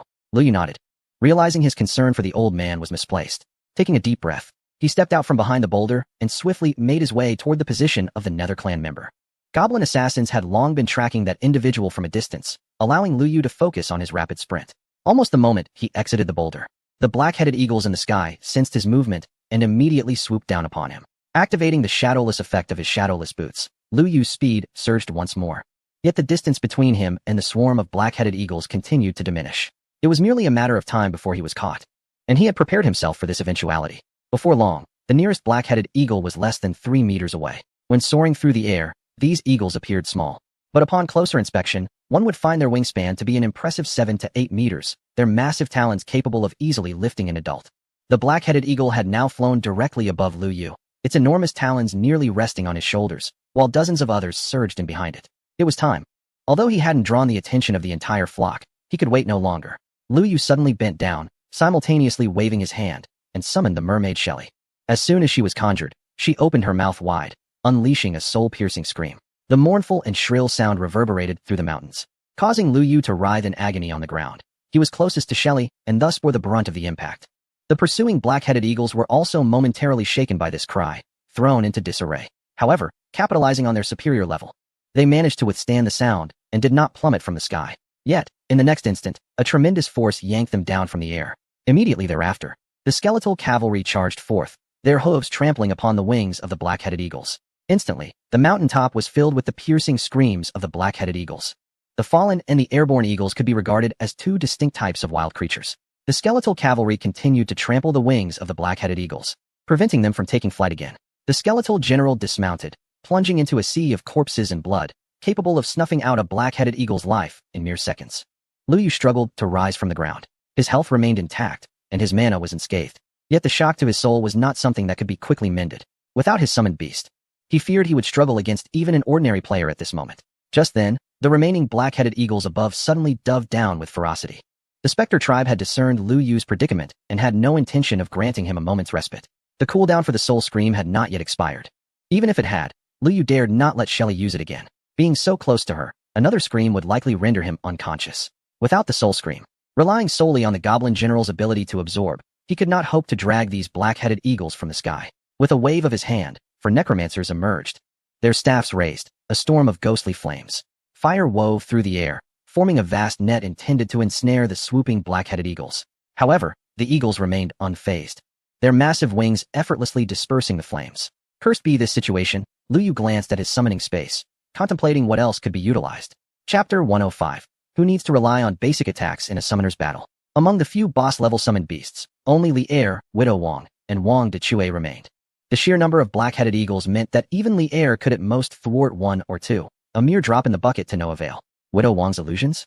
Alas, they were singular in nature. Had they been of the area type, they would have been worthwhile. Wang Decue? He was afflicted by the Spectre's poison and could barely safeguard himself. As for the Crocodile King, the Black Water Giant Python, and the Millennium Treant, perhaps it was best to let them linger in the summoning space for a couple more years. After surveying his options, Lu Yu found none of his summoned beasts could extricate him from this predicament. He took a deep breath. Very well, relying on the heavens, the earth, or his ancestors does not define a true hero. It appeared that once again, it was time for him to take matters into his own hands. With a swift motion, Lu Yu summoned all the skeletal archers and goblin archers from within the realm of space. Although he could not eliminate the black-headed eagles in such a short span, the skeletal archers would at least manage to breach their defenses. As for the goblin archers, they were merely there to contribute. Even the tiniest morsel of meat holds value. Countless arrows soared through the air, striking the wings of the black-headed eagles. Most were deflected, inflicting only a minimal amount of damage, utterly failing to halt the eagles' relentless dive. Lu Yu held no illusions that they could withstand the onslaught of level 60 black-headed eagles. With a flourish of his staff, he invoked a spell, Clone Technique. An identical figure of Qing Jiu materialized beside him. He quickly consumed a vial of red potion, then waved his staff once more. Healing spell. His health was restored to a robust state. The leading black-headed eagle was now mere moments away, its iron-like claws poised to strike Lu Yu's face. There was no evading this. Lu Yu raised his arm, activating his wrist guard, sealed protection. The eagle's claws scraped against the guard, sending sparks flying. And Lu Yu felt a numbing sensation in his arms as his health plummeted by nearly 1,000 points. This was after a 50 damage reduction. If the full force had struck, just 3 or 4 eagles could have taken him down in an instant. Having failed to grasp Lu Yu, the black-headed eagle soared back into the sky, followed closely by a second. After enduring the first eagle's assault, Lu Yu did not hesitate. Utilizing the momentum, he rolled to evade the second eagle's fierce lunge. Simultaneously, the skeletal general cleaved its bone blade, piercing through the second eagle's wing and pinning it firmly to the ground. Before the skeletal warriors could swarm to finish it off, 5 more black-headed eagles approached from another direction. The member of the Nether race had now realized that the tactics of reinforcement could not continue. The 5 eagles locked onto Lu Yu with unwavering focus. A slight smile graced Lu Yu's lips. This was the moment he had been waiting for. He feigned an escape, appearing desperate, his eyes filled with feigned panic. The 5 black-headed eagles surged forward, their intent to eliminate Lu Yu more ferocious than ever. Excellent, Lu Yu thought with satisfaction. The 10 sharp claws were now less than half a meter from him, and he smiled subtly, shadowless. In an instant, his form became ethereal, passing through the claws and vanishing from sight. The black-headed eagles, unable to halt their momentum, collided violently with one another, their claws embedding into their comrades. A cacophony of cries erupted as they flapped their wings in vain. unable to ascend again, only feathers swirling through the air. The skeletal warriors had now converged, encircling the 5 black-headed eagles. This was merely the 7th eagle. Many more were still diving down. Yet, Lu Yu breathed a sigh of relief. For his clone had found the member of the Nether race and was now engaged in combat with him. As long as that individual was preoccupied with the eagles, these airborne adversaries would not prove too challenging to confront. Once again, the duality of purpose emerges. On the other side, Lu Yu's doppelganger has engaged with a member of the Netherworld tribe. Upon closer observation, the individual's details are laid bare. Yumi, silver level boss, level 35 race, Netherworld tribe skills, Netherworld perception, beast mastery, shadow sphere. Description: a young member of the Netherworld tribe, renowned for his beast mastery within his kin. Among the 3 skills, Netherworld perception is a hereditary ability inherent to every pure-blooded member of the Netherworld tribe. This is a skill that Lu Yu greatly envies, ranking high among supportive abilities. The other, shadow sphere, has already been witnessed. It effortlessly annihilated a goblin assassin with a mere flick of the wrist. Both skills are undeniably practical. However, these alone cannot justify his classification as a silver-level boss. This individual is likely akin to Lu Yu, with most of his strength derived from wild creatures. His designation as a silver boss is presumably due to his ability to control these beasts. Yet, in the presence of Lu Yu, this beast mastery pales in comparison. The initial swarm of black-headed eagles has been largely decimated, and Lu Yu has already summoned them forth. These summoned creatures are impervious to Yumi's control. Lu Yu's dominion surpasses Yumi's. Should Lu Yu venture into foreign territories now, others viewing his attribute panel would see that the title Qingjiu is accompanied by much more than merely the designation of silver-level boss. Just the skeletal general alone, as a summoned creature, would undoubtedly qualify as at least gold level. Considering other summoned beasts and skills, even the designation of dark gold level would not be excessive. Presently, Lu Yu's doppelganger stands face-to-face with Yumi, tasked with delaying him while Lu Yu systematically eliminates the remaining black-headed eagles. Thus, the current stalemate is precisely what Lu Yu hopes to maintain. However, Yumi is evidently aware of this. As long as Lu Yu's doppelganger remains, he must allocate at least half of his focus toward it. Lacking Lu Yu's ability to split his attention, any division of his concentration will only lead to neglect on both fronts. Therefore, he must resolve the confrontation with Lu Yu's doppelganger in the shortest time possible, and then swiftly regain control over the remaining black-headed eagles. Otherwise, should the majority of black-headed eagles become Lu Yu's summoned creatures, the tide of battle will irrevocably shift. Yumi initiates with a shadow sphere, aimed directly at Lu Yu's face. Lu Yu dodges nimbly, countering with a basic attack. Yumi also evades effortlessly. In a clash between 2 mage-class professions, one would expect a display of dazzling skills, replete with spectacular maneuvers. Yet, Lu Yu and Yumi do not embody the typical demeanor of mages. While Yumi occasionally unleashes a shadow sphere, Lu Yu relies solely on basic attacks throughout. At this juncture, Lu Yu's yearning for offensive skills intensifies. The speed of basic attacks is exceedingly sluggish, easily evaded by skilled opponents, and lacking additional effects. They are far less practical than spells. Repeatedly, Lu Yu's avatars were struck by shadow orbs, leaving him with but a sliver of health. Meanwhile, on the opposing side, the number of black-headed eagles under Yumi's command still significantly outnumbered him. "You're finished, human," Yumi declared, launching another shadow orb towards Lu Yu's evasive direction. At this distance and speed, even a deity could not evade.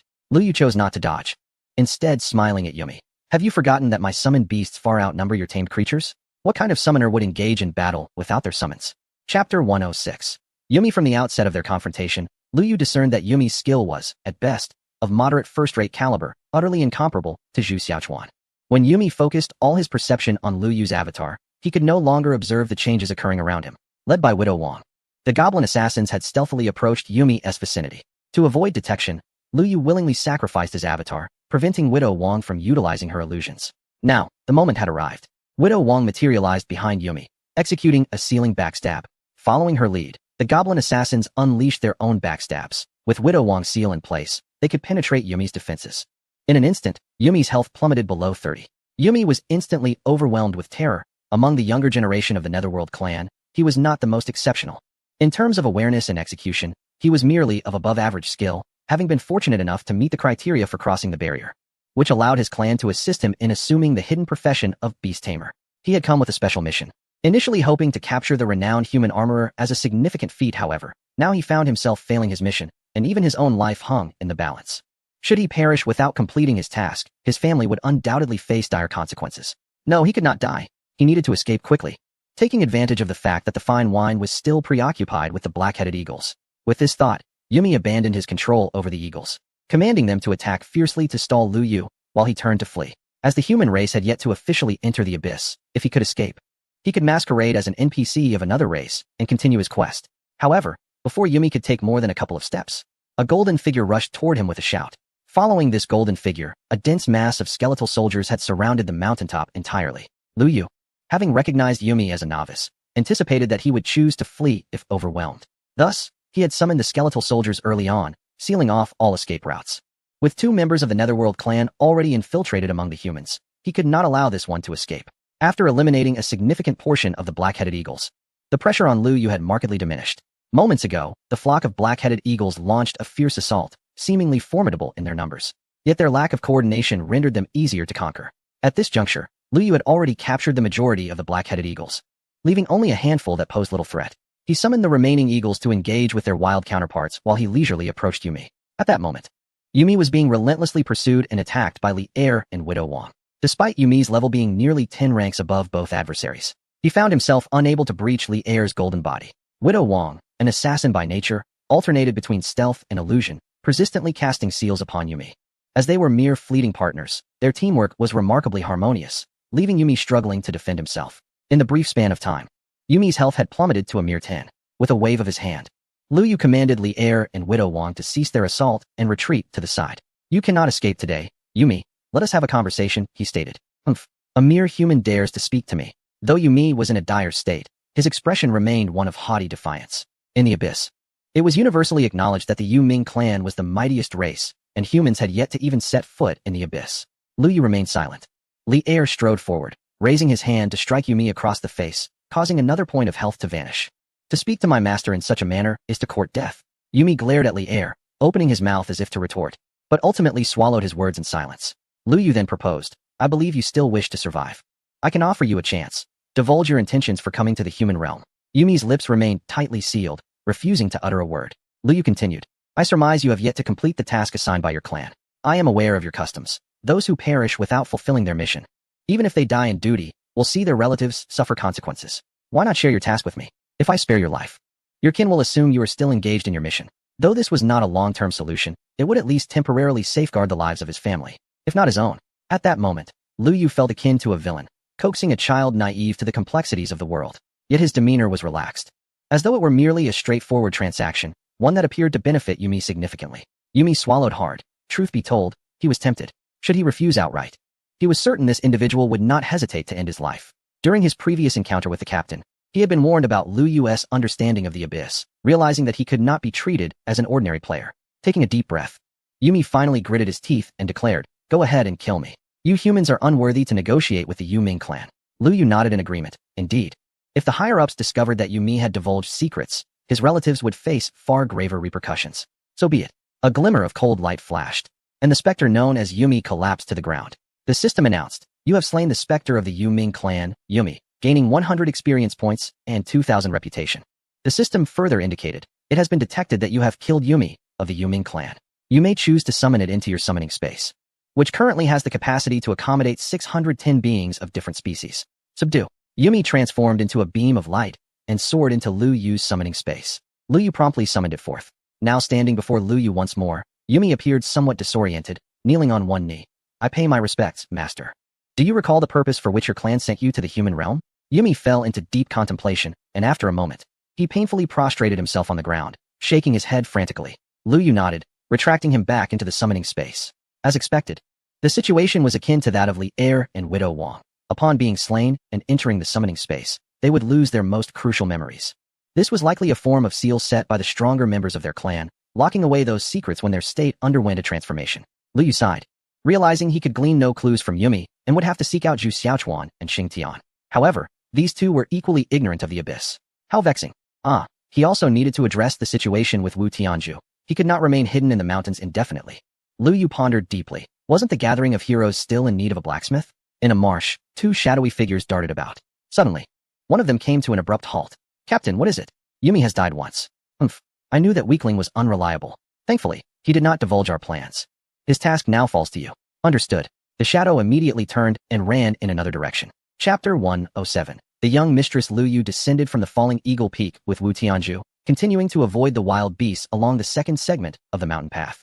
He was not an herbalist. Even if he uprooted those rare herbs, he would only yield a common weed. Upon reaching the first level, Lu Yu summoned Yumi. instructing it to control the vines in the vicinity. The wild beast on the first level was singular, namely this vine. Vine Demon, Silver level boss, level, 40 health, 450. 000 attack, 600 defense, 600 skills, Vine Entanglement, Fragrant Toxin, Brutal Growth, Fear of Fire. Description: this is a sentient plant, with a profound fear of flames, which constitutes its greatest weakness. Plant-based wild beasts are quite rare. To date, Lu Yu had encountered only the Millennium Tree Demon and this Vine Demon. All plant-based wild beasts belong to the same race, which is also the most diverse species within the abyss. This race is not particularly warlike. They merely guard their territory in silence. They spread throughout every corner of their own race, ready to unite against any invasion from another race. However, in the previous life, once the barriers of their race were breached, they swiftly faced annihilation, leaving only a few to flee and survive in obscurity. They possess a grave vulnerability, a fear of fire. Only a scant few plant-based creatures have learned to resist flames, while the majority of their kin perished in the inferno. Yet, during certain unique moments, this race often proves to be of unexpected utility. This is also the reason why Lu Yu intends to invest time in taming them. Upon controlling the vine monster, Yumi immediately commanded the 4 necromancers to unleash their skills, summoning ghostly flames. The vine monster writhed in agony amidst the inferno. But under the influence of the beast mastery, it could not retaliate and was ultimately consumed by the flames. Its body transformed into a beam of light, soaring into Lu Yu's summoning space, leaving behind 2 pieces of equipment in the place of its disappearance. Lu Yu picked them up and scrutinized them. His face contorted in disdain. A silver helmet and a pair of bronze boots, both of little use to him. The helmet could be given to Chenju, while the boots might suit that innocent young girl. Along with the unassuming Qingya sword, this outing had provided some items for several core members of the gang. Yet, it seemed he had neglected to bring anything for the girl from dreamlike Jiangnan, who had consistently aided the gang members by healing their summoned beasts and was also one of the core members. It felt inappropriate not to offer her something. Lu Yu glanced at his spoils, acknowledging that nothing seemed suitable for her. Never mind. He would later take advantage of his mentor's resources. He had brought her a master blacksmith of the earth level. Surely she could provide something in return. As a powerful second-turn mage, she ought to have items appropriate for a priest. Lu Yu turned his gaze to Wu Tianzhu, contemplating to extract more from this old man as well. He had secured a safe refuge for him, so it would not be unreasonable to request several golden or dark gold items in return. Lu Yu nodded, satisfied with his arrangements. Come on, old man, I'll lead you to a safe place. Don't keep calling me old man. I am a master of armor forging, and your mentor at that. Stay here then, Lu Yu replied. I rather enjoy you calling me old man. It highlights the amicable relationship between us as teacher and student. Lu Yu pursed his lips, leading Wu Tianzhu directly to the gathering stronghold. After nearly a day's journey, they finally arrived at the entrance of the stronghold. The guards on duty were the same 2 as before. Upon seeing Lu Yu approach, they instantly donned expressions of obsequiousness. Young master, you have arrived. Lu Yu nodded. Having grown accustomed to the peculiar titles since being mistaken for a captive matron during his last visit. Is Sun Hanyu here? He inquired, addressing her by name. Indeed. Today the chief has just sold all the azure cowhide, and is currently counting the earnings inside. It is said that this time's income surpasses all previous ones. Lu Yu nodded and led Wu Tianzhu into the main hall. Upon seeing Lu Yu's return, the villagers approached with utmost respect, their enthusiasm exceeding that of his last departure. Lu Yu maintained a stoic expression as he walked ahead, while Wu Tianzhu followed closely behind, visibly pleased, as if his reputation had indeed spread far and wide. Entering the hall without obstruction, Lu Yu spotted Sun Hanyu reclining on a chair, her snow-white thighs smooth and delicate, playfully teasing her pink summoning beast. Upon noticing Lu Yu's entrance, Sun Hanyu swiftly rose and approached him, taking his hands in hers. My dear apprentice, what brings you here? Her hands were warm and soft, akin to flawless jade. Lu Yu hesitated momentarily before withdrawing his hands. Undeterred, Sun Hanyu continued. I have finished processing the azure cowhide you left me last time. They offered no resistance, and the leather turned out remarkably intact, fetching a price 50% higher than usual. Finally, we can enjoy some good food in the village. Understanding the reason behind the villagers' warm welcome, Lu Yu realized they were not merely trying to curry favor with him. My dear apprentice, did we not agree on a weekly visit? It has only been 3 or 4 days since your last visit. Why have you returned so soon? I have brought a gift for your mentor. Oh, a gift? What kind of gift? Sun Hanyu inquired, her expression brimming with anticipation. Lu Yu stepped aside, revealing the timid Wu Tianzhu hiding behind him. Wu Tianzhu forced a smile. Long time no see, young lady. Young lady? Lu Yu thought, bewildered by the unexpected address. Sun Hanyu's expression darkened upon seeing Wu Tianzhu. So it is you, old Wu. Wu Tianzhu chuckled awkwardly. Indeed, it is me, haha. Given that both of them knew the old village chief, it was not surprising they were acquainted. However, the tone of their exchange hinted at an underlying story. Sun Hanyu's demeanor turned frosty. Do you still have the audacity to see me? Wu Tianzhu lowered his head, silent as a chastised child, silently awaiting reprimand. Turning her gaze back to Lu Yu, Sun Hanyu remarked, "Is this the gift you brought me?" Lu Yu replied, "Minter." He insisted on coming. I couldn't dissuade him. Sun Hanyu's attention shifted to Wu Tianju. How interesting. In the past, you all neglected me. Yet now, in times of difficulty, you seek refuge with me. Wu Tianju looked at Lu Yu, bewildered. Chapter 108. New developments. A profound silence enveloped the hall. Lu Yu casually surveyed the surroundings. Appearing indifferent to the unfolding drama, Wu Tianju hunched over, staring at the ground, resembling a dutiful child awaiting reprimand. Sun Hanyu returned to her seat, ignoring the two individuals, resulting in a profound silence. After a while, Lu Yu frowned. Having spent such a lengthy time here, it was undeniably tedious. Moreover, while these two had the luxury of idling away their time, he certainly did not, as he had numerous matters awaiting him upon his return. After all, these two were his mentors. Clearing his throat, Lu Yu spoke. Mentors. Wu Tianju, feeling the weight of the moment, chose not to respond. Sun Hanyu glanced over. What is it? Do you have something to say? Lu Yu swallowed hard. Wu Tianju is, after all, a master of armorsmithing at the earth level. If he stays here, crafting a few pieces of equipment for you each day, it could bolster your income.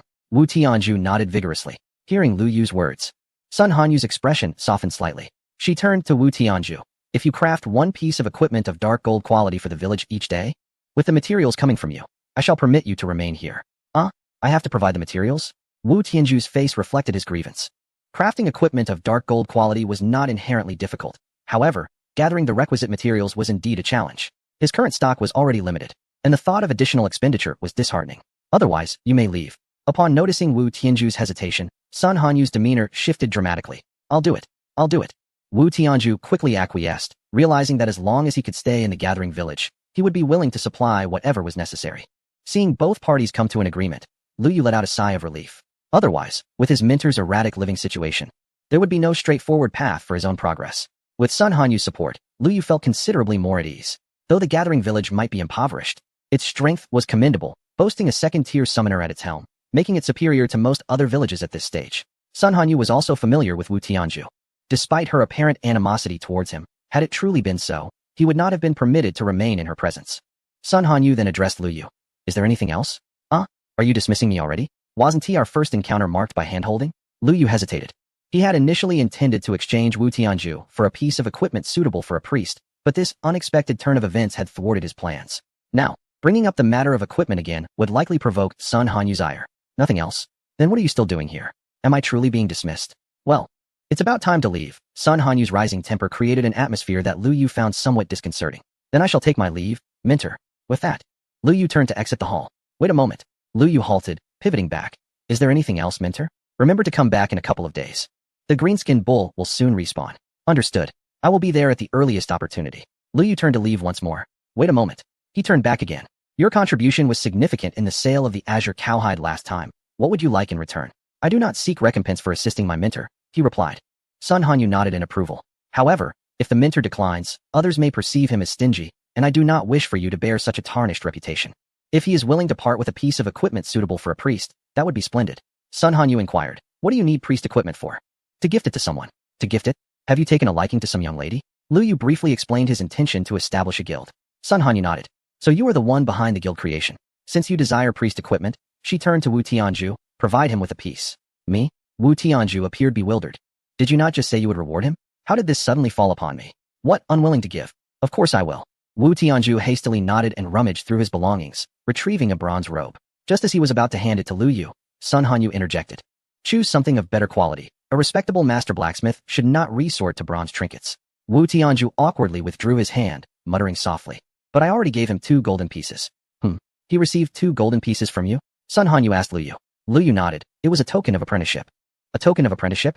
I learned blacksmithing from him as a side endeavor. Sun Hanyu nodded. Learning from this old fellow is acceptable. His character may be dubious, but his forging skills are commendable. She then looked back at Wu Tianju. Present a golden piece. Golden piece? Wu Tianju exclaimed, eyes wide.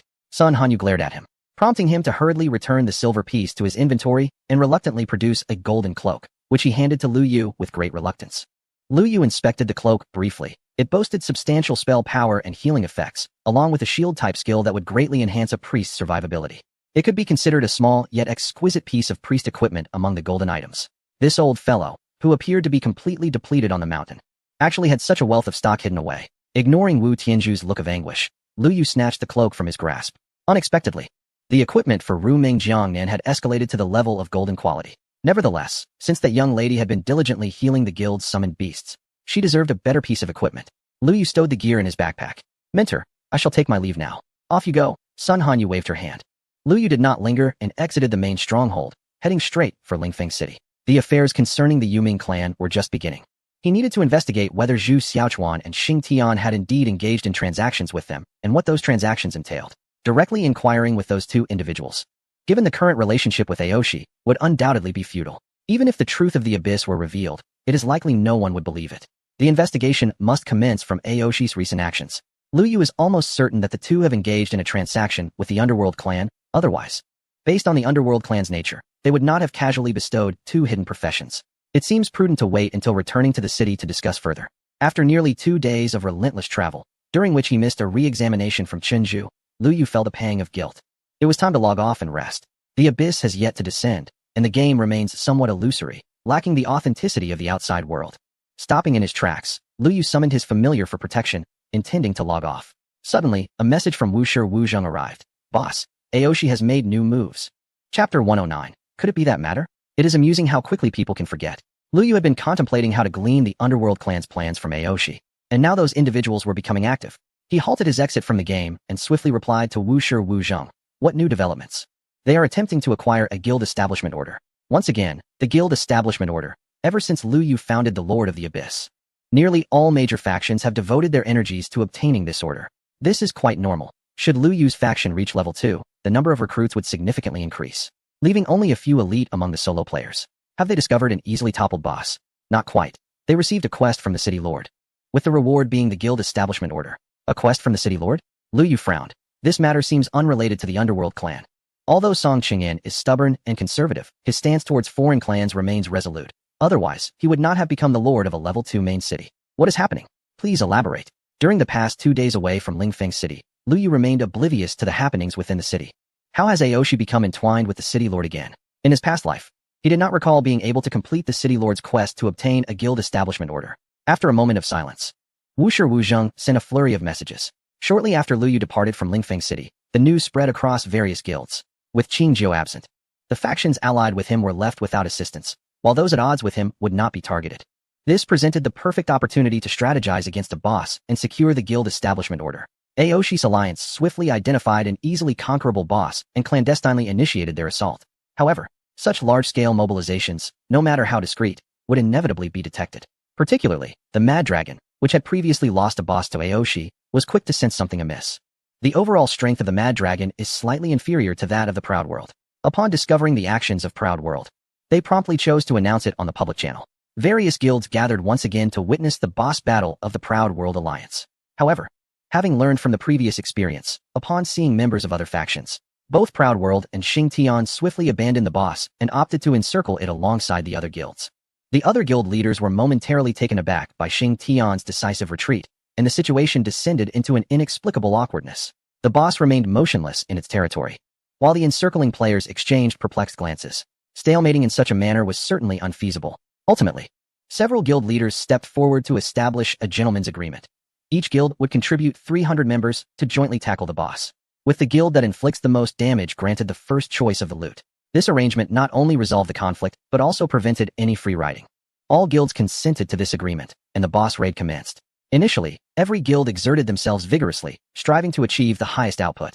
However, the mid-tier combat capabilities of each guild were rather comparable, resulting in no single guild maintaining a consistent lead. This persisted until the boss's abilities, Death Recovery, and Invincible Body, were activated, at which point the members of the Flame Alliance began to hold back. Following suit, the members of Proud World also refrained from using their ultimate skills. Although their actions were discreet, the presence of elite guilds made it evident that something was amiss, prompting a silent accumulation of strength among them. As the boss's health dwindled to its final shred, the major guilds simultaneously turned their aggression towards one another. The scene erupted into utter chaos. At this moment, Du Guohua found himself in the most uncomfortable position, as the chief champion of the Champion Alliance had yet to return. The absence of top-tier combat strength proved quite disadvantageous at such a critical juncture. He regretted immensely granting the champion such an extended marital leave. Amidst the turmoil, Proud World and Xing Tian directly drew the boss into an independent space, and within less than half a minute, everyone received the notification of the boss's demise. In an instant, all guilds ceased their conflict, directing their ire towards Proud World, which once again became the target of collective animosity.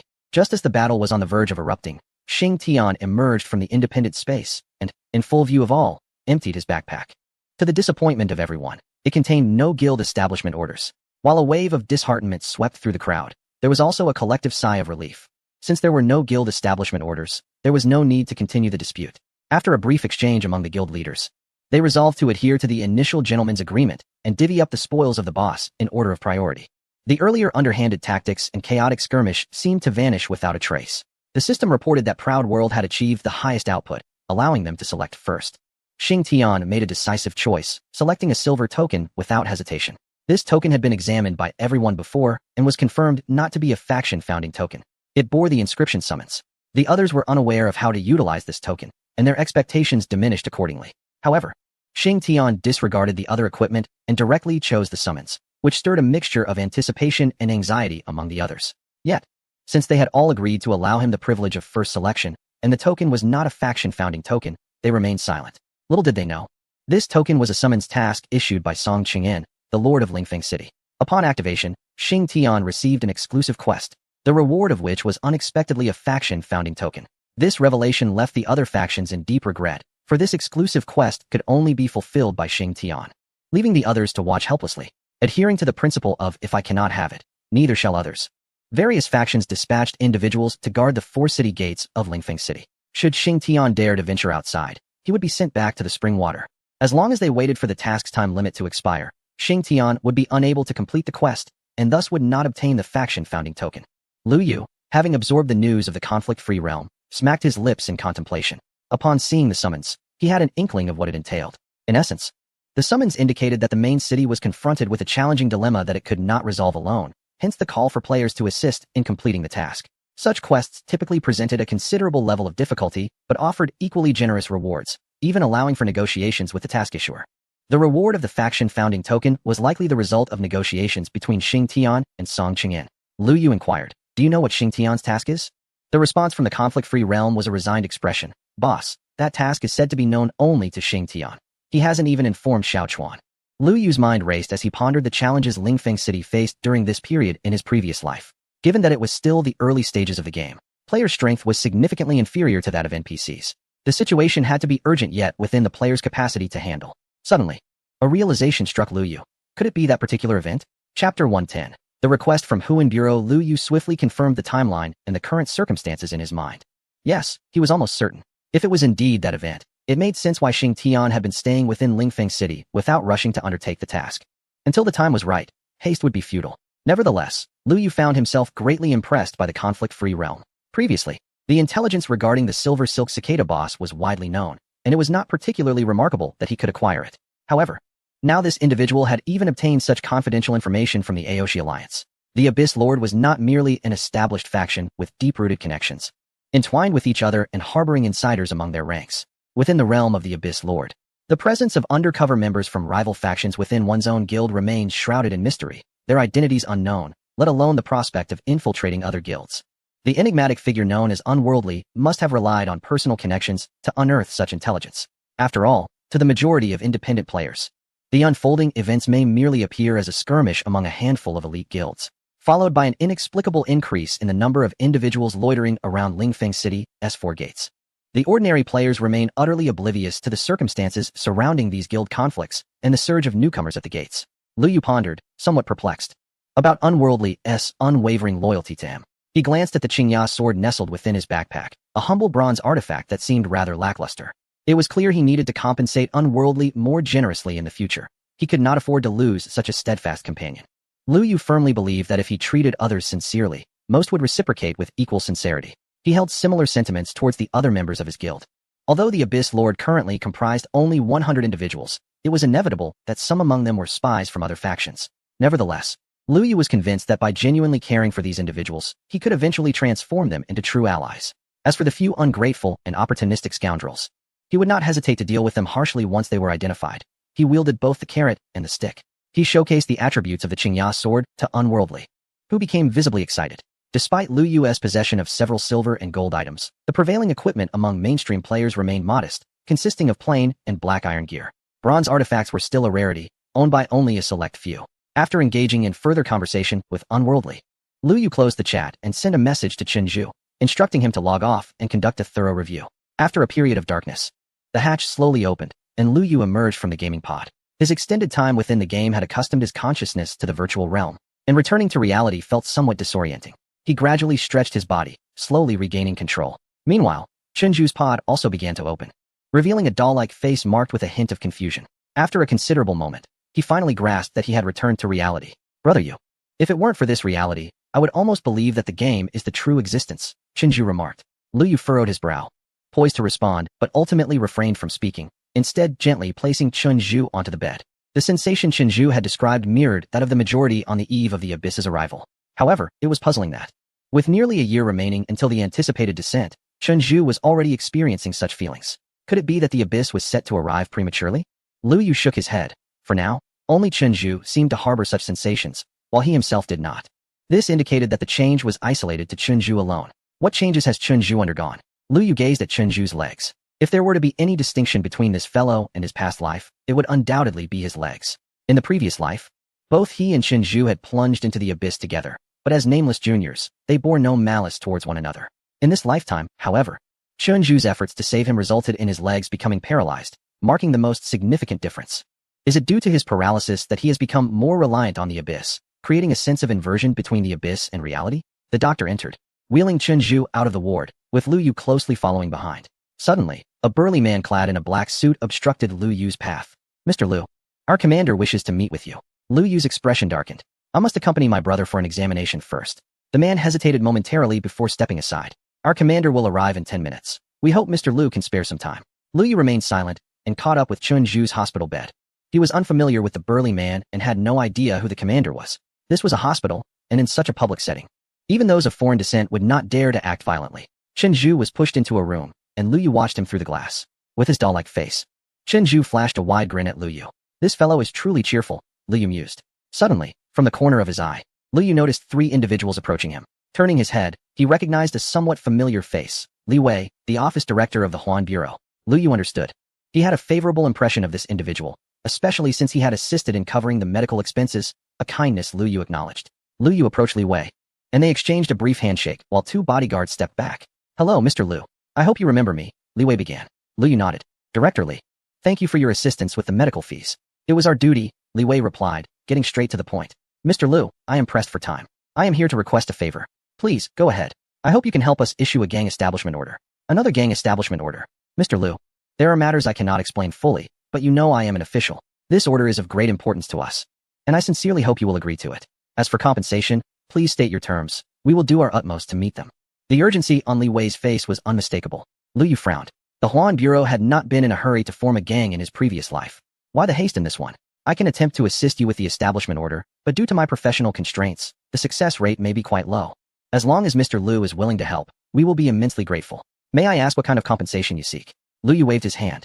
I have not yet considered the matter of compensation. It can remain in abeyance for now. You are officials, and I trust you will not default.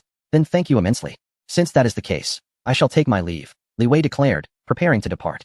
After taking a few steps, he suddenly turned back. Mr. Lu, if possible, I hope you could issue more guild establishment tokens for sale. The sooner our people possess more guilds in the Abyss, the better. With that, Li Wei walked away without a glance back. Lu Yu smacked his lips. Selling guild establishment tokens was indeed a feasible idea. Chapter 111. The Secret Realm of Gold and Stone. By the way, Director Lu, I have one more matter to discuss. Li Wei turned around, seemingly placing great importance on Lu Yu's words. A couple of days ago, while I was out buying food, I encountered 2 men in black who were following me. Although I managed to shake them off, I felt it necessary to inform you. Li Wei's expression darkened. All right, I understand. I will handle this matter. He descended the stairs accompanied by 2 bodyguards, while Lu Yu redirected his attention to Chen Zhu, who was sprawled across the examination table. The idea of selling guild establishment tokens had crossed Lu Yu's mind during his recent travels. It would benefit both the collective strength of humanity and his own financial gain. The primary issue, however, was that his guild, the Lord of the Abyss, had yet to reach level 2. Nevertheless, considering the experience accumulated over the past couple of days, it should be nearing completion. As Li Wei had said, the sooner humanity possessed more guilds, the better. An hour later, Chen Zhu was wheeled out of the examination room. The doctor pulled Lu Yu aside. During this time, you have been caring for Chen Zhu. You must be his family. Lu Yu nodded. That would be accurate. I am his father. Then I shall speak frankly with you. Lu Yu felt his heart skip a beat when a doctor speaks in this manner. It often signifies troubling news. Doctor, is Chunju's recovery not looking optimistic? Well, not exactly. The doctor hesitated before continuing. The patient's recovery is better than we anticipated. However, it appears that some other changes have occurred. Other changes? Yes, these changes seem to have originated from the head. We cannot specify what they are at this moment. Which is why I wanted to consult with you regarding the need for further examinations. Lu Yu understood.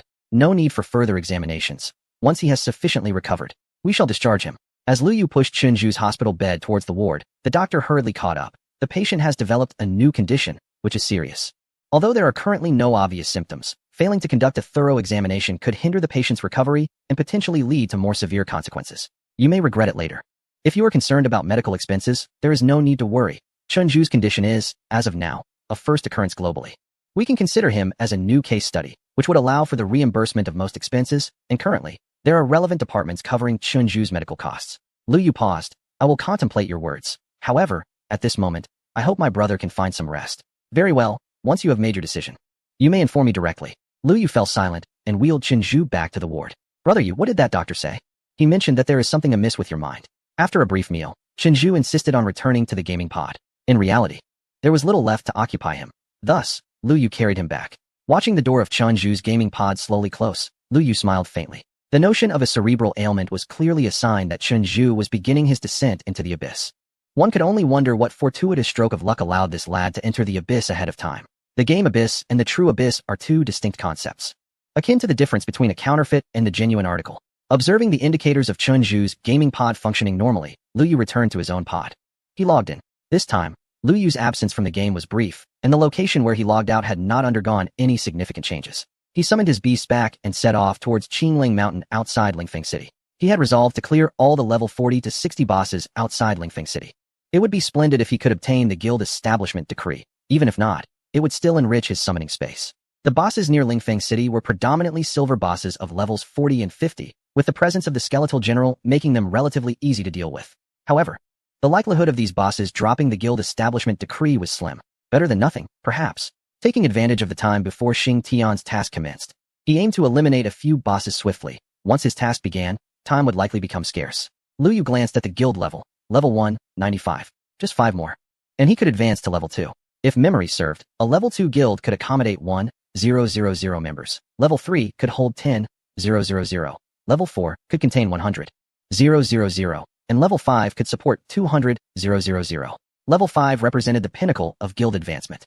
200,000 combatants, once the abyss descended and the racial barriers vanished, would constitute a formidable force. After several hours of travel, Lu Yu arrived at the foot of Qingling Mountain. In the distance, he could see several blue wolves lurking behind the trees, their expressions wary as they watched him. Level 25 blue wolves were no longer of concern to Lu Yu. There was no need to squander time on them, just as he intended to have the skeletal soldier clear a path for him to boldly enter the den of wolves. A system notification suddenly echoed from the sky. System notification. All players, please be advised that the Golden Stone Secret Realm has appeared to the east of Lingfeng City. With 1 hour remaining until its opening, the Secret Realm promises abundant rewards. We await your participation. Lu Yu frowned. Once again, it has been announced ahead of schedule. Moreover, the Insect Grass Secret Realm has transformed into the Stone Gold Secret Realm. In my previous life, the Secret Realm emerged 2 days later. This time, it has manifested 2 days earlier. The Secret Realm is akin to a dungeon within the game, serving as an additional resource provided by the Abyss for various races. The type of Secret Realm each race opens is random. The Insect Grass Secret Realm is abundant with medicinal insects and herbs, while the Stone Gold Secret Realm is rich in ores used for forging equipment. Of course, this is contingent upon one's capability to retrieve these resources. Players alone are permitted entry into the Secret Realm, as NPCs are barred from entry. However, the resources within can still be utilized by NPCs. Consequently, when the Secret Realm opens, numerous NPCs will issue related quests, requesting players to assist in gathering materials. The mission assigned to Xing Tian undoubtedly lies within this Secret Realm. Lu Yu could even surmise the specific material that Song Qingyan had tasked Xing Tian to obtain. That item, in the long run, may prove to be even more significant than the first guild establishment decree. Regrettably, the object that Xing Tian aims to retrieve has also caught Lu Yu's eye. With the opening of the Stone Gold Secret Realm, there is no time to confront the Blue Wolf King. It is better to let it live for a few more days, as entering the Secret Realm takes precedence. Wu Shiji sent a private message. Boss, what is this Stone Gold Secret Realm? Should we enter? No need to rush. I will make the arrangements. Lu Yu promptly issued an announcement in the guild channel. All online members, gather immediately at the eastern gate of Lingfeng City. Chapter 112. Do none of you have miners? Within a mere 10 minutes, all members of the Abyss Lord, including players training over 100 miles away, had assembled at the eastern gate of Lingfeng City. This illustrates the advantage of utilizing return scrolls. Had Lu Yu been over 100 miles away, he certainly would not have made it back in under an hour or two. Among the gathered, half were players whom Lu Yu had yet to meet. Recent recruits brought in by Chun Zhu and Wu Shiji over the past 2 days. According to Wu Shiji, in addition to these individuals, the Abyss Lord has several hundred auxiliary members waiting to join as soon as the guild levels up to level 2. Lu Yu expressed his satisfaction with the efficiency of this